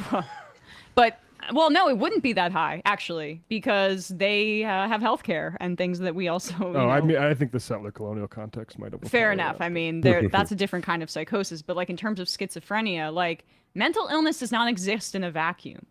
People talk about mental illness as just like a diagnosis or not. You're on or you're off. But there are certain factors that exacerbate mental illness, like homelessness, for example. Exactly. Right? Like like economic precarity and anxiety. Constant anxiety creates health problems. You think it doesn't exacerbate mental illness? And when you're constantly anxious if you don't know when you're going to get kicked out of your apartment or whatever. Like this is, I sound like I'm talking about Eastern medicine, but it's really not that like far-fetched. Every part of your body affects the other part. I mean, it's the bipartisan consensus. The Republicans and the Democrats all say mental health after stuff like this happens, and then what do? Absolute jack shit. Maybe there's an app that you can promote that will solve this. AI therapist. You have an AI therapist who God. can like trick you into thinking you're your own god. But no, it's because our understanding, although it's getting better, of mental health is still rooted in treating it like a personal, individual, and moral failure. And that's the framework that people want to understand. School shootings, they want to understand this shooting within because it simplifies it. Is it good or bad? Or even some sort of adjacent conversation. Did he deserve it or did he not deserve it? Okay, whatever. It's bad. It's bad to get shot in front of a group full of children, for sure. You don't want that to happen. That's really bad. But as political analysis, we need to engage with like why this stuff happens, not whether it's good or bad, not whether like he deserved it or not. That's for the priests. That's for the moralists out there. In terms of like understanding like what culturally contributes to these things, that's important here. And so people want you to focus on like, oh, good, bad, disavow, not disavow, deserve. But that's just to get you to turn your brain off and stop thinking about like, what does American culture do to incentivize things like this? What does American culture do to make things like this reasonable and rational to larger and larger groups of people? And are we working to correct that? Or are we making it worse? And the answer is obviously the latter. And that's why people want to focus on like, well, is this guy evil? Like, it's going to happen more and more. And because it's, acephalous and it's the result of just like, chaotic, chaotic things happening within our society, there's no way it's going to be targeted in any real way. And this is just an example of America as a failing state. Yep.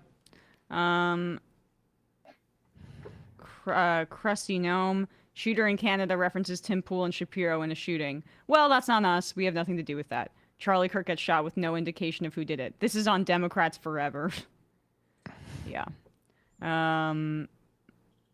Center Spiral, she did not celebrate his death. She warned that this will be used to harm people. I am not sure who you are referring to, Center Spiral. You got to put we're getting so many IMs that like the multi-parters are going to be very difficult for me to respond to. Keep it brief. Dylan from Australia, Wall Street Journal story helps manufacture consent for future civil rights crackdowns. I mean, I think that was the intent. Number 13, talk about how HBCUs are in fucking lockdown, please. I didn't see that, but that's horrifying. Leftist cuck, I'm earnestly scared. Am I overreacting by getting papers and whatnot in order for potentially fleeing? No.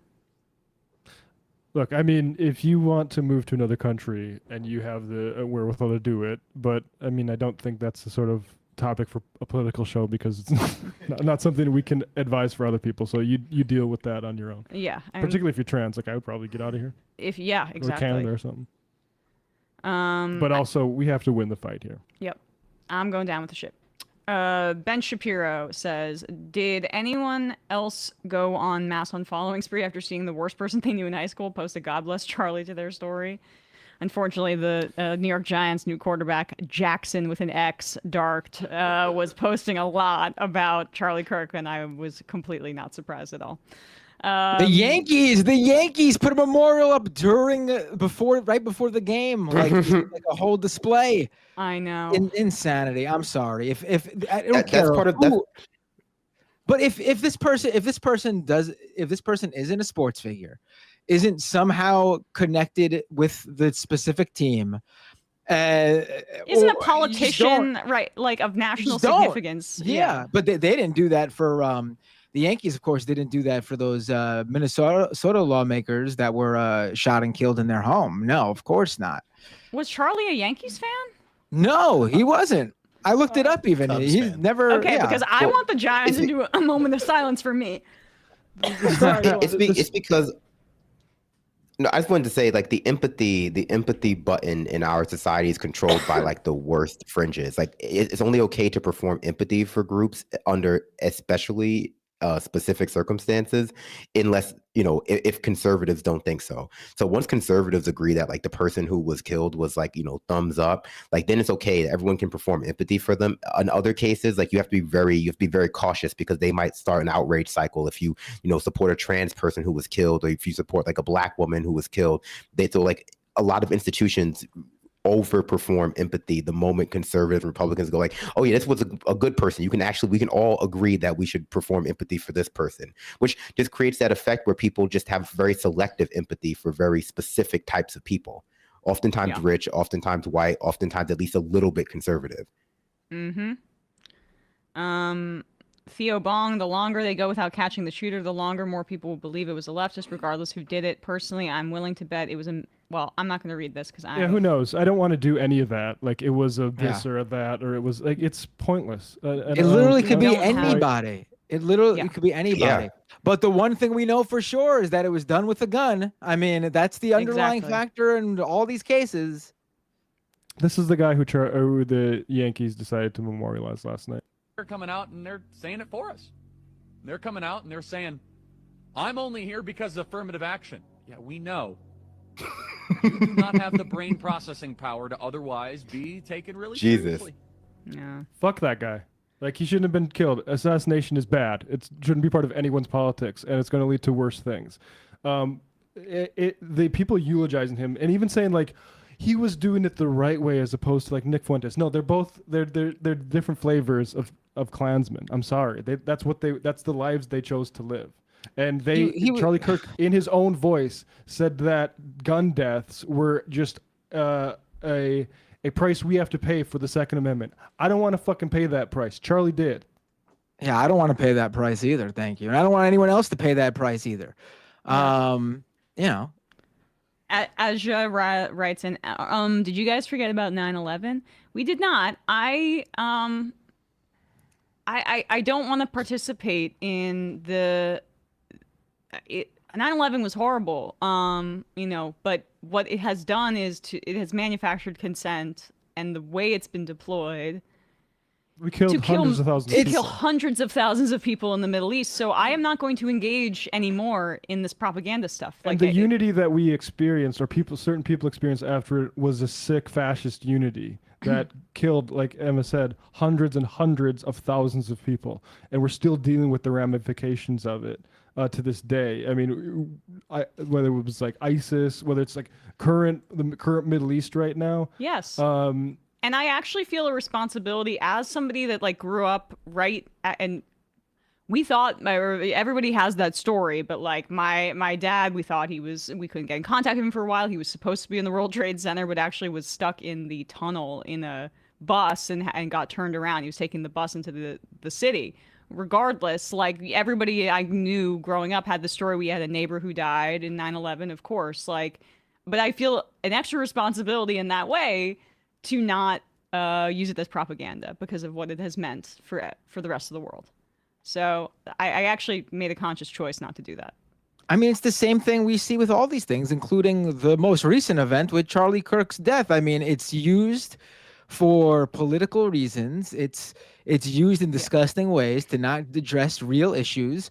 And in the cases like 9/11, the innocent individuals killed in that, they're constantly trotted out and used for political purposes. And I feel horrible for the families who have to deal with this every year in perpetuity. It's gonna be like this forever for them. That's one of the most horrific things I could think of after obviously losing the individual in your family or to begin with. The second most horrific thing is the fact that you have to be a part of this every single year. You're not able to just mourn like everybody else when somebody dies in a normal, natural way. You have to be a part of this national spectacle, and it's got to kill you every single time you got to take part in it. Exactly. Marte. Damage or damage. Well, it was an amazing phone call I made. 40 Wall Street actually was the second tallest building in downtown Manhattan, and it was actually, before the World Trade Center, was the tallest. And then when they built the World Trade Center, it became known as the second tallest, and now it's the tallest. All right, pause. I want to play this in earnest. All right, we'll get to it. I'll read a few more M's, and then we'll actually have some fun and just move on. The clip of Trump from today, that's where we'll start, and then we'll do that, okay? Martig, my kid went to elementary school with Charlie. We vehemently reject everything he became, but we are trying to mourn the child he once was and for the person he could have been. That's actually a very, very nice sentiment. Go Sox says, Andrea Pitzer would be a great guest. She's got excellent advice for people during Trump, too. I'm writing that down. Andrea Pitzer. Ding Dong from LA, the internet and social media have caused the public response surrounding prominent deaths to speed up because our emotional capacity is constantly saturated. That's definitely part of it. So, all right, let's have some fun here. So Donald Trump looked a little concerning. Like, I mean, just put up this freeze frame. Okay. Ooh. Let's just play this. Let's play it. This was him at the 9/11 event at earlier this morning, and like Arlington Cemetery. That's a droopy ass lip there, buddy. Hilda E. Taylor. Just zoom in a little. Oh, did he go into the sunken place there? Look at him. Lieutenant Colonel Kip P. Taylor, United States Army. Jesus. Bro. What's going on? So Leonard E. Taylor. Okay.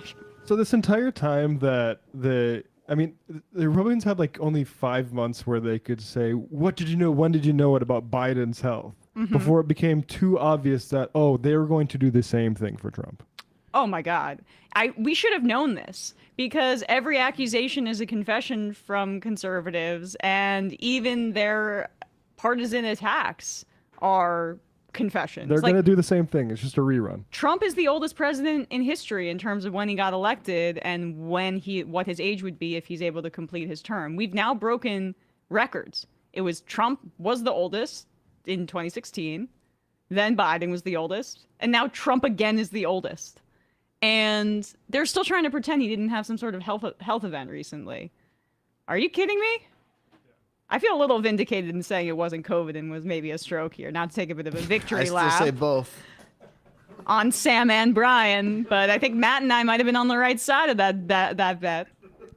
I guess I don't remember being very. I have like an Arya Stark list of all of the things I was right about that I'm gonna just rub in people's faces because of the shame that I internalize when I'm wrong. It's the only way I get, I feel something. It's gonna be funny when they try to run him again, and he's literally they just have to wheel him out or use AI. But the one thing about him running again, why doesn't Obama say, "Well, I'll do it too"?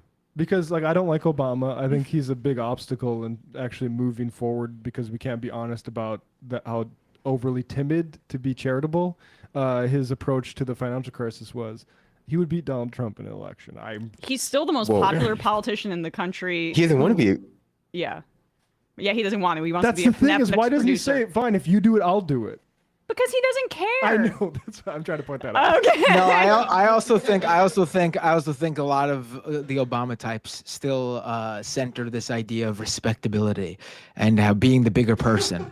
Yeah. Seriously, I mean, it's the truth. It is. Oh, I mean, it's the hilarious, norms. but it's the norms. Yeah. There's nothing that would- Obama loves more than like the norms. respectability of the office, as if anybody cares anymore.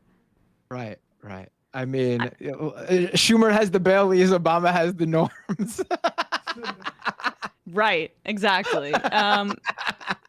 But since we're on the subject, this is what we've played this before, but it's just like this was how Trump, he's always been this way. This is how he reacted after 9/11. What show was he calling into? This is some local news channel 9, I don't know. Okay. Well, he loves to call in, whether it's as himself or as his publicist. He did not need to look up the number to this television network. Yeah, he has it on speed dial. Did you have any damage, or did you know what's happened down there? Well, it was an amazing phone call I made. 40 Wall Street actually was the second tallest building in downtown Manhattan, and it was actually, before the World Trade Center, was the tallest.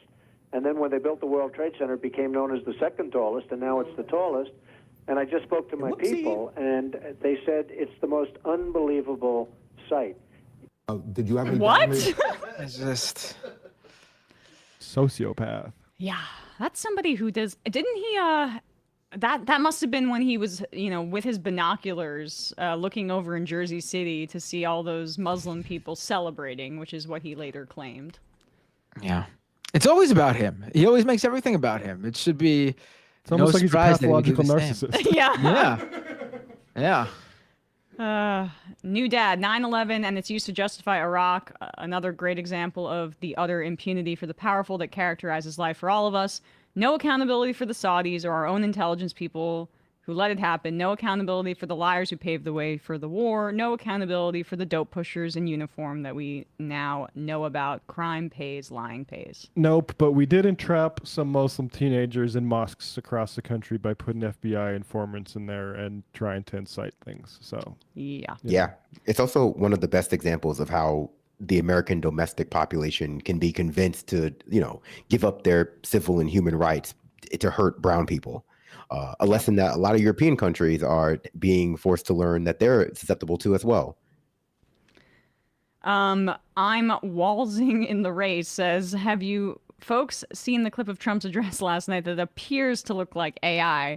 I did see that you were kind of doing some investigating on Twitter, Binder. Why don't you take this one? I mean, I don't know that it's AI. I said that it looks like it was like an AI avatar, which a lot of this AI avatar technology currently is that you actually upload actual video of the person you want to be like AI recreated, and it uses that and learns off of that so that you can create additional videos without having to film it, but using that as a base. All I said was it looks like something like that, because it does. It visually looks very awkward. I don't know if and it there was is. clearly a cut at least. I mean, I don't know what it was, but there was a point where you can see that his hands, it was either a transition or whatever. Yeah.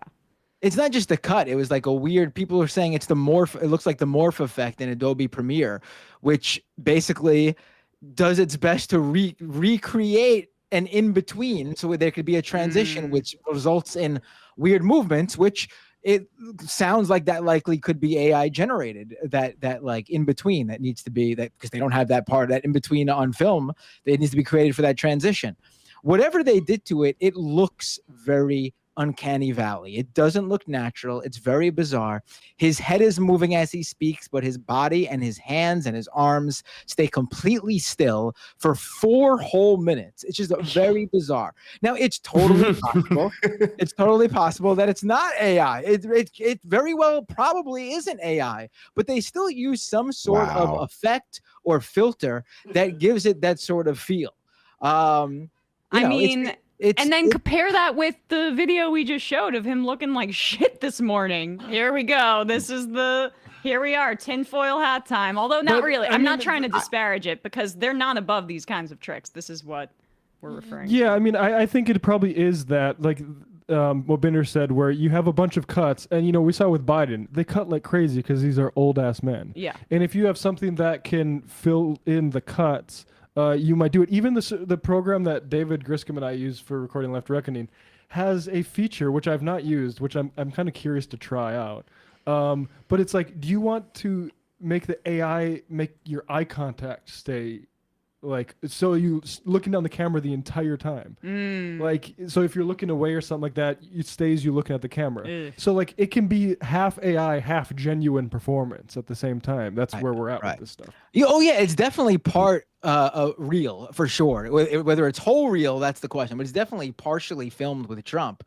People are asking in the chat if we're going to play any of it. Do you want to play a little bit just so people get an idea? We opened the show with it. Oh, you did? I guess some people just tuned in later. Okay, Yeah. I mean, I don't feel like retreading it, but yeah, basically. Also, the color profile, like the color correction they used, makes it look like the same sort of aesthetic that a lot of AI generators go with, which honestly could be a potential why it feels that way too. I mean, that's now an aesthetic, even if you're not creating AI generated content, to put filters on it so it looks that really weird, like shiny, manufactured, glossy image way that AI looks. I've seen that too.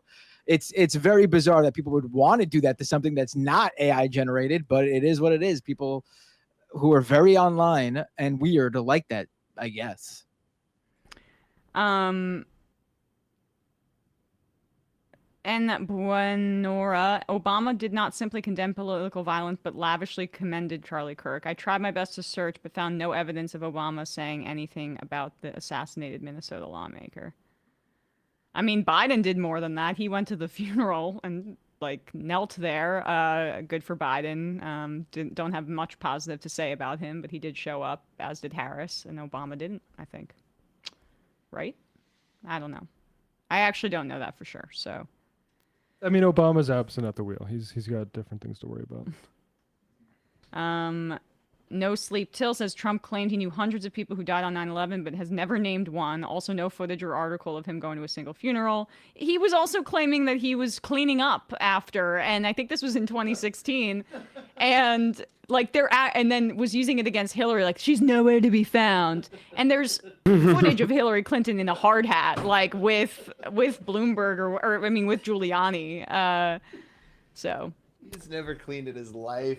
Yeah, give me a break. Trump didn't have time to take the photos. He was too knee deep in everything, trying to help people out. That's what was going on. You're right. Yeah. He didn't have time to take the press photos. Come on, guys. This is Donald Trump we're talking about. Yeah. He puts everybody before himself.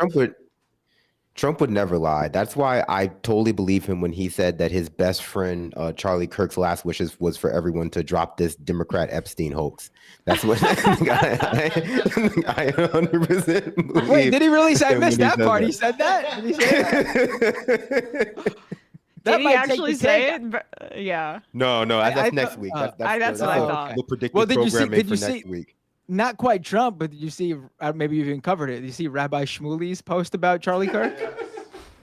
Where he tried to use Charlie Kirk's death to fundraise for his own GoFundMe to protect him, to protect Rabbi Shmuley? I've talked to him many times. See that. Please protect me. Here's my GoFundMe. Do you want to pull it up? Yeah, pull it up. I have it. Yeah, hold on. That's what I mean about devaluing human life. That's why people won't remember, because of stuff like this. Yeah. Rabbi Shmuley inserting himself into, I guess, Charlie Kirk's death, the killing, making it about himself. He can't find it. It's all right. We don't need to. All right, we'll do it really quickly. There it is. I've spoken to my friend many times. I'm in shock, praying for his recovery. Help protect Rabbi Shmuley with a GoFundMe link. Oh, I've spoken for my friend many times. I guess he doesn't even mention Charlie. Did Charlie take a side on Shmuley versus Candace? I don't know, but I think wasn't Charlie, Charlie was pretty pro-Israel. Yes, he was very pro-Israel. Compared to some people are saying that he was going to break with Israel, which I think is I think it's prudent to speculate that as Israel's doing a genocide, but I don't believe it for an absolute second. Yeah. He did start doing a lot of weird, like, Jews run the media, Jews run the government. He was starting to do that type of stuff. I mean, that was a little, I think, pressure release valve for supporting Israel so much. You got to throw in some rank anti-Semitism to, make up for the fact that you're supporting a genocide. Exactly. Company Townie Trump, like many of the women in his orbit, looks like he's slowly melting. And majority report enjoyer, incredible response and considerate take on covering 9/11. Emma, thank you. I appreciate that. I just sometimes I just can't believe the amount of dehumanization of Muslim and Arab people in our society right now is the fact that I felt like we learned something from Iraq in that regard, or at least I did at the time when we elected Obama too. And he kind of had to overcome all of these, attacks about his last name or his middle name and racist, and he was called a Muslim over and over again, but we didn't we elected Donald Trump. Yep. 2 times, and Muslim also we ban. didn't really learn anything from about anti-Chinese hate or anti-Asian hate from Vietnam, and now as the China stuff is ramping up, we better hope that we can learn something quickly. It doesn't look good though. Tom Lofink, I appreciate that I've been spamming a little bit today. Sorry about that, but Northern Ireland should be a cautionary tale, not something to aspire to, for sure. Crunchy, to bring your mood up, I highly recommend watching or rewatching any Norm Macdonald 9/11 highlight reel. He had some bangers. RIP to a real one. I love Norm's 9/11 jokes. I walk through blood and bones or whatever. I was knee deep in blood and bones looking for my brother. Turns out he was in Canada.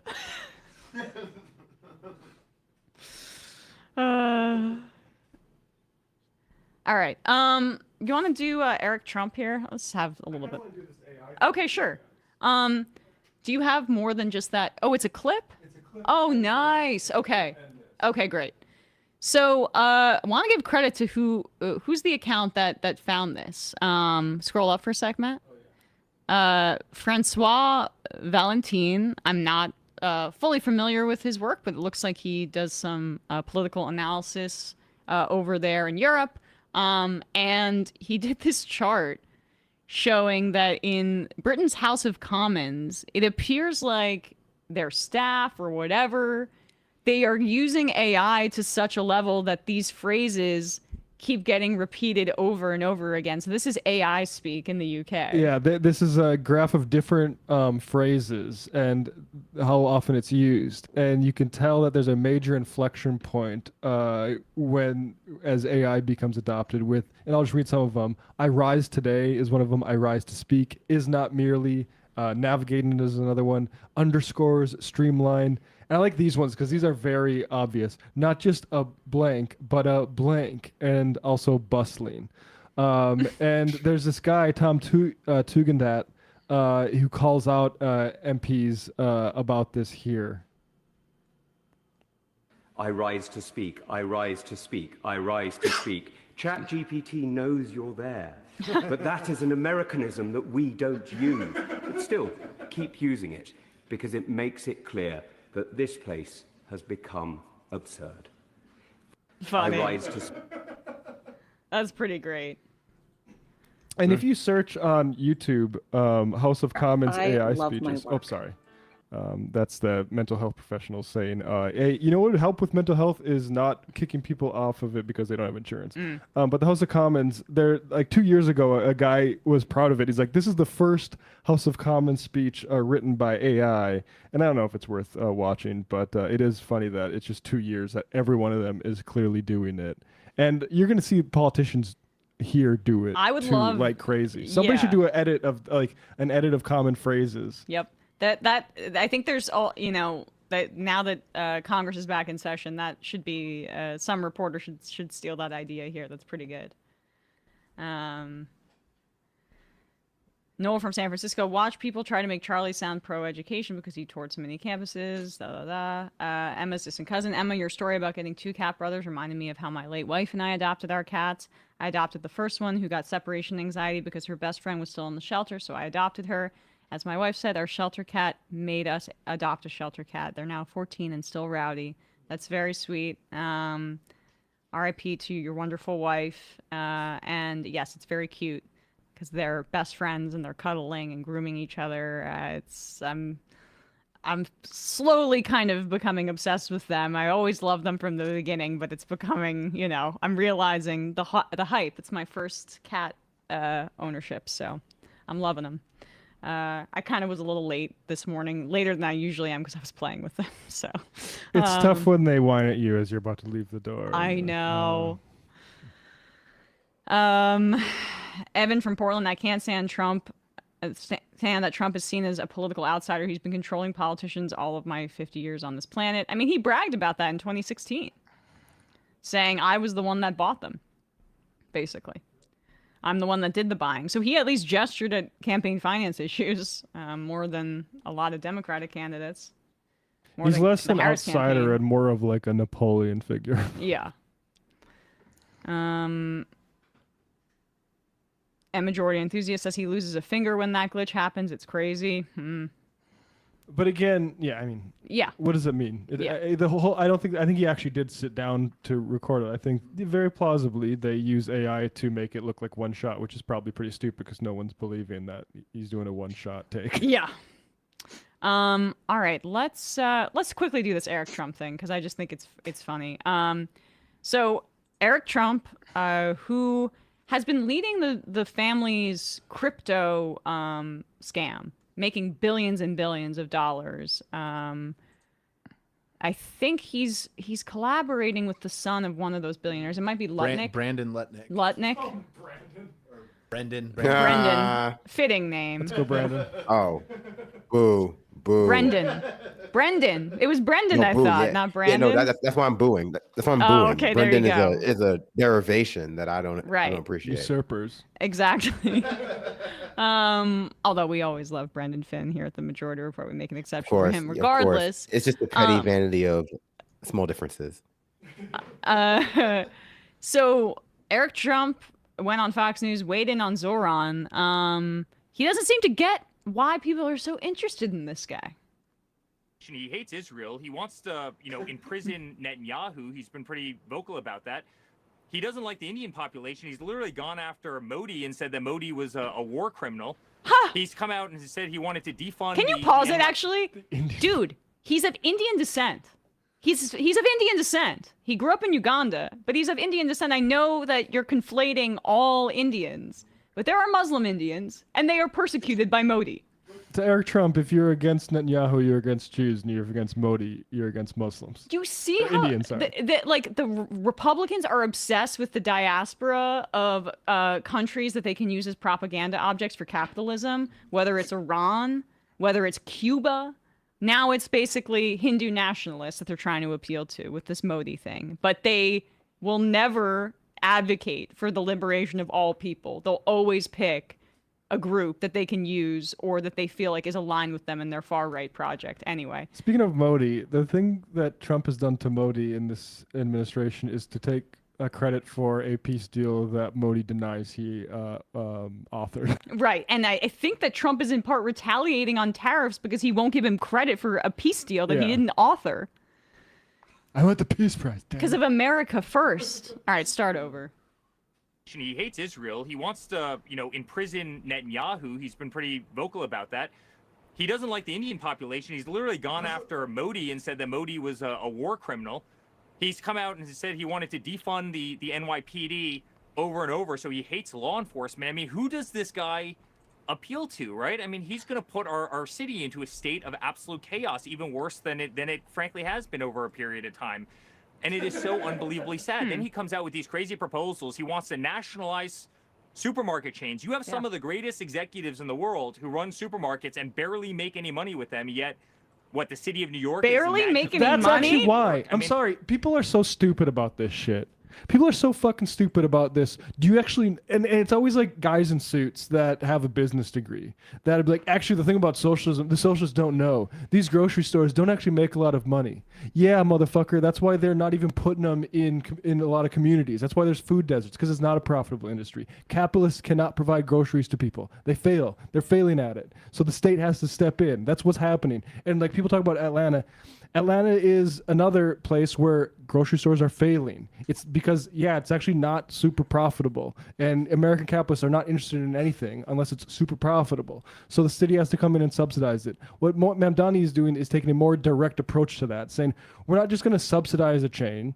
We're going to actually run our own grocery stores. And I'm sorry, it's going to work. Yeah, because there's this concept called food deserts that capitalism, as you say, can't solve. And what Eric Trump is doing is echoing everything I've heard from like these supermarket chain legacy families here in New York who are like, I'm leaving. That's all he listens to. Yeah, but the whole point is that, yeah, we know it's not profitable. That's Yeah. why capitalists are failing to provide groceries to most communities, or a lot of communities. And that's why the government needs to step in for that failure. Also, very generous of you to assume that Eric Trump has a business degree. He does I not. mean, he speaks for guys like that, though. And guys like that, even guys with business degrees are this stupid. Yeah. Trust me. His last name is a business degree. Yeah, right. Yeah. Time. And it is so unbelievably sad. Then he comes out with these crazy proposals. He wants to nationalize supermarket chains. You have some of the greatest executives in the world. No, he doesn't who want to run supermarkets and nationalize barely supermarket make- chains. Yeah, I mean, he's just stupid. Making it up. Yeah. Keep going. I'll keep going. We got Make any money with them, yet what the city of New York is magically going to make it work. I mean, Martha, it's a joke. Everything about it's a joke. But We have the it's greatest not. city anywhere in the world. I hear you, but he's, No, he's the ahead guy- in this poll. He hates Yeah, well, that's Israel. why He you wants guys to, are collaborating with the disgraced Andrew Cuomo to try to get him elected. Keep advertising that. I hope that the Trumps keep emphasizing how against Mamdani they are, because it just underscores how they tried to get Eric Adams to drop out of the race and offered him some ambassadorship, which he didn't take for some reason. I was surprised that he didn't take it, so they could coalesce behind behind Cuomo. Pull up this poll, because he opened this screed by talking about how he hates Israel and how New Yorkers don't want this. Well, first of all, he won a majority of Jewish voters in ranked choice voting in the primary of Jewish voters who voted. And in terms of polling with this larger field of candidates, he has the plurality of Jewish support. The New York Times asked New Yorkers who they are more sympathetic with in terms of Palestinians versus Israel. In the dispute between Israel and Palestinians, which side do you sympathize with more, Israel or the Palestinians? Plus 18 for Palestinians. 44%. 44%. 12% say both. 26% say Israel. Now, can we go to the second slide here? In terms of party ID, 57% Republicans identify. more with 57 to Israel. 18. But yeah.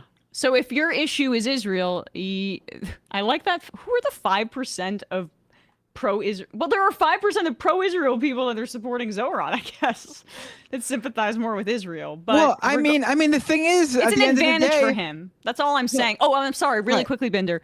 The independent one is also important. That's what I meant to point out. 38% of independents support Palestinians more versus 29% of independents who support Israel more. So when we're talking about non-Republican voters, Popularism. being pro-Palestinian is an advantage for him. Right. But I was just going to say, like, people, even that small percentage of pro-Israel Republicans who are supporting Mamdani must realize that while, obviously a candidate that agrees with you on broader political policy and issues is great, the mayor of New York City, what they believe has no bearing in that specific issue. Mamdani has no say in the Israel-Palestine discussion, what's going on in Gaza, the support for Israel. Mamdani cannot vote to send Israel weapons or deny Israel weapons. the mayor of New York City is the mayor of New York City. And I guess they see Mamdani's other proposals and realize that the actual citywide proposals are what affects them. And Mamdani has power over, and they're saying, well, we're going to vote for this guy anyway because he's going to help us out. I was talking to somebody. I mean, shout out to Sarah, my hair lady, who I love very much. Her live-in boyfriend's a union guy. They're not like the most political people ever, but she was saying they changed their voter registration from one area of New York to the city after they heard his answer on Israel, because they were like, he's gonna stay here, and everyone else says they're gonna go to Israel. Like, people don't understand the impact of that answer. They thought they were getting him, but it actually traveled really far. Go on. It's funny that 28% of Cuomo supporters support Palestine. Yeah. Voters are so weird. Well, you know what that might be? It's older. It might be older black voters, or he still has some like more conservative black support. And then Mamdani, likewise, that 5% is probably liberals who are partisan, support, like hate the Republicans and don't like that Cuomo is basically a Republican. I mean, it also just might be like older, well-to-do liberals who do sympathize with Palestinians over Israel, but Mamdani's proposals on like renting or something like that will affect their revenue or something. Honestly, I mean, people who I've seen people who in articles, like people who own a bodega, believe the scare tactics from the right that Mamdani is going to take over all the stores, all the grocery stores in New York and run them out of business. So of course they're not gonna, if they believe that, they're not gonna support Mamdani because that's their livelihood. It doesn't matter if they agree with him on broader policy issues. Yeah, exactly. Kat says, Emma, your hair lady is an absolute artist. I truly love her. I will probably go to her for the rest of my life as long as I can. And I used to skip around. It's hard to find a hair lady. It really is hard to find somebody for women sometimes. Not that anyone cares. In New York City, yeah. Shut up. It's also a reasonable price. And I get balayage. You don't even know what that is. It's fancy highlights.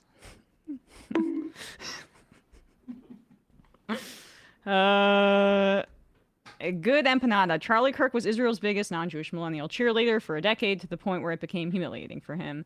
Zionist money created his whole career, and he gave them complete unwavering support for it. Netanyahu personally... I wouldn't say it created his whole career. I mean, the right-wing money exists besides Zionist money.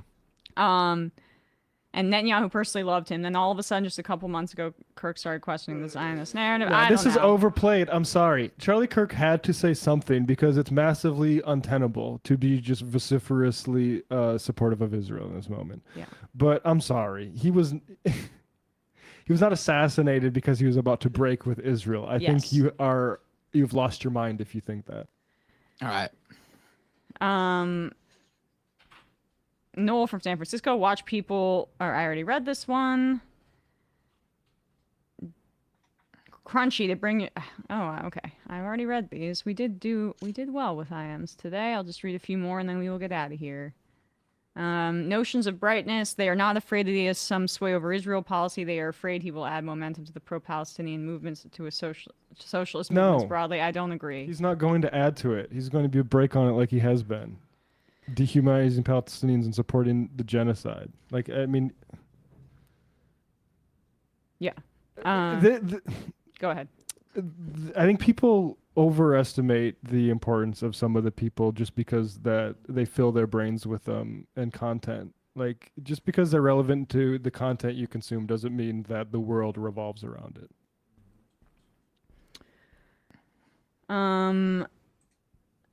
Dylan from Australia. Emma, please tell Matt that we are praying for him. Thank you. I don't get it. Sure.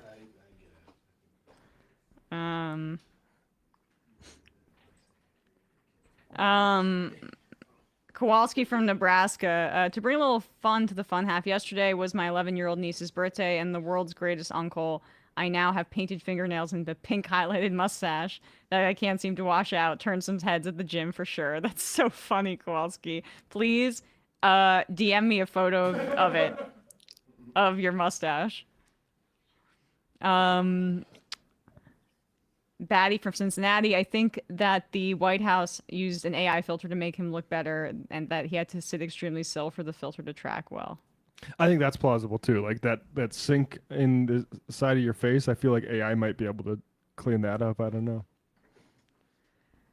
All right, 3 more. Colt Dog. I haven't caught a lot of the show today, but I think no matter what, the right is gonna put the Kirk assassination on the left. That's how Trump wants it, as well as MAGA influencers, especially Tim Pool, who can't stop talking about Civil War. We didn't get to it. We may get to it tomorrow, but what was the title of Tim Pool's video this morning? Leaked DOJ report claims trans leftist assassin or something, and his source was an email Steven Crowder got. Well, I guess since he's not identifying someone wrongfully like he did in one of the other shootings that he's getting sued over, he's not identifying a specific person. He's just vaguely blaming trans people. That's not legally actionable in the way that his other previous lies about shooters were.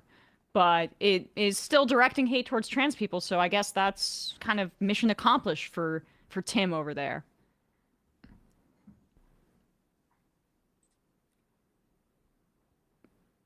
Does no one have God, and I'm not expecting journalistic responsibility from fucking Tim Pool, but it's just amazing that this is even allowed. This is the kind of stuff that should get you deplatformed if you say things without evidence like this. At least for a little bit, or you get a strike from YouTube or something like that, because it's really, really, really scary. Also, yeah, Steven Crowder can't even be on YouTube anymore, right? Because of this kind of stuff? I think he signed an exclusivity with Rumble. I'm not sure. Maybe I can't remember what exactly happened about the. Yeah, I think it was something like that too. But it was that was a result of his issues with YouTube, that he didn't want to deal with it anymore. Right. And they demonetized him. Yeah, that's the thing is all these people consider censorship demonetization, which is hilarious, ludicrous. Yeah. Andrew Cuomo, what is old is new again. I'm asking for your vote in the general mayoral election to save NYC from disaster. Mr. Mamdani has put out a few I read it correctly. Mr. Mandongi has put on a few sleek videos, but he doesn't have the courage to work with Trump to stop the worst case scenario. Sometimes you have to throw immigrants, trans people, sexual assault victims, and the homeless under the bus to protect our values. Values like standing up to the Me Too mob, the anti-Semitic Jewish college students, and ending the failed congestion pricing scheme. This message was brought to you by Uber. And I am in it to win it. And the final I am of the day.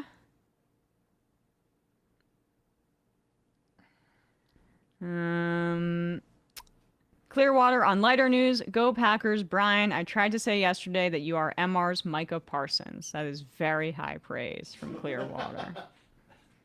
Well, and that you are a newer addition, and you're bringing a lot to the table. There you go. Getting $45 million a year, though.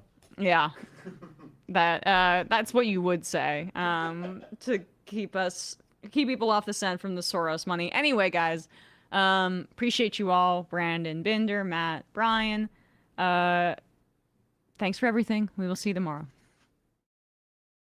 It might take all the strength I got to get to where I want, but I know somehow I'm gonna get there.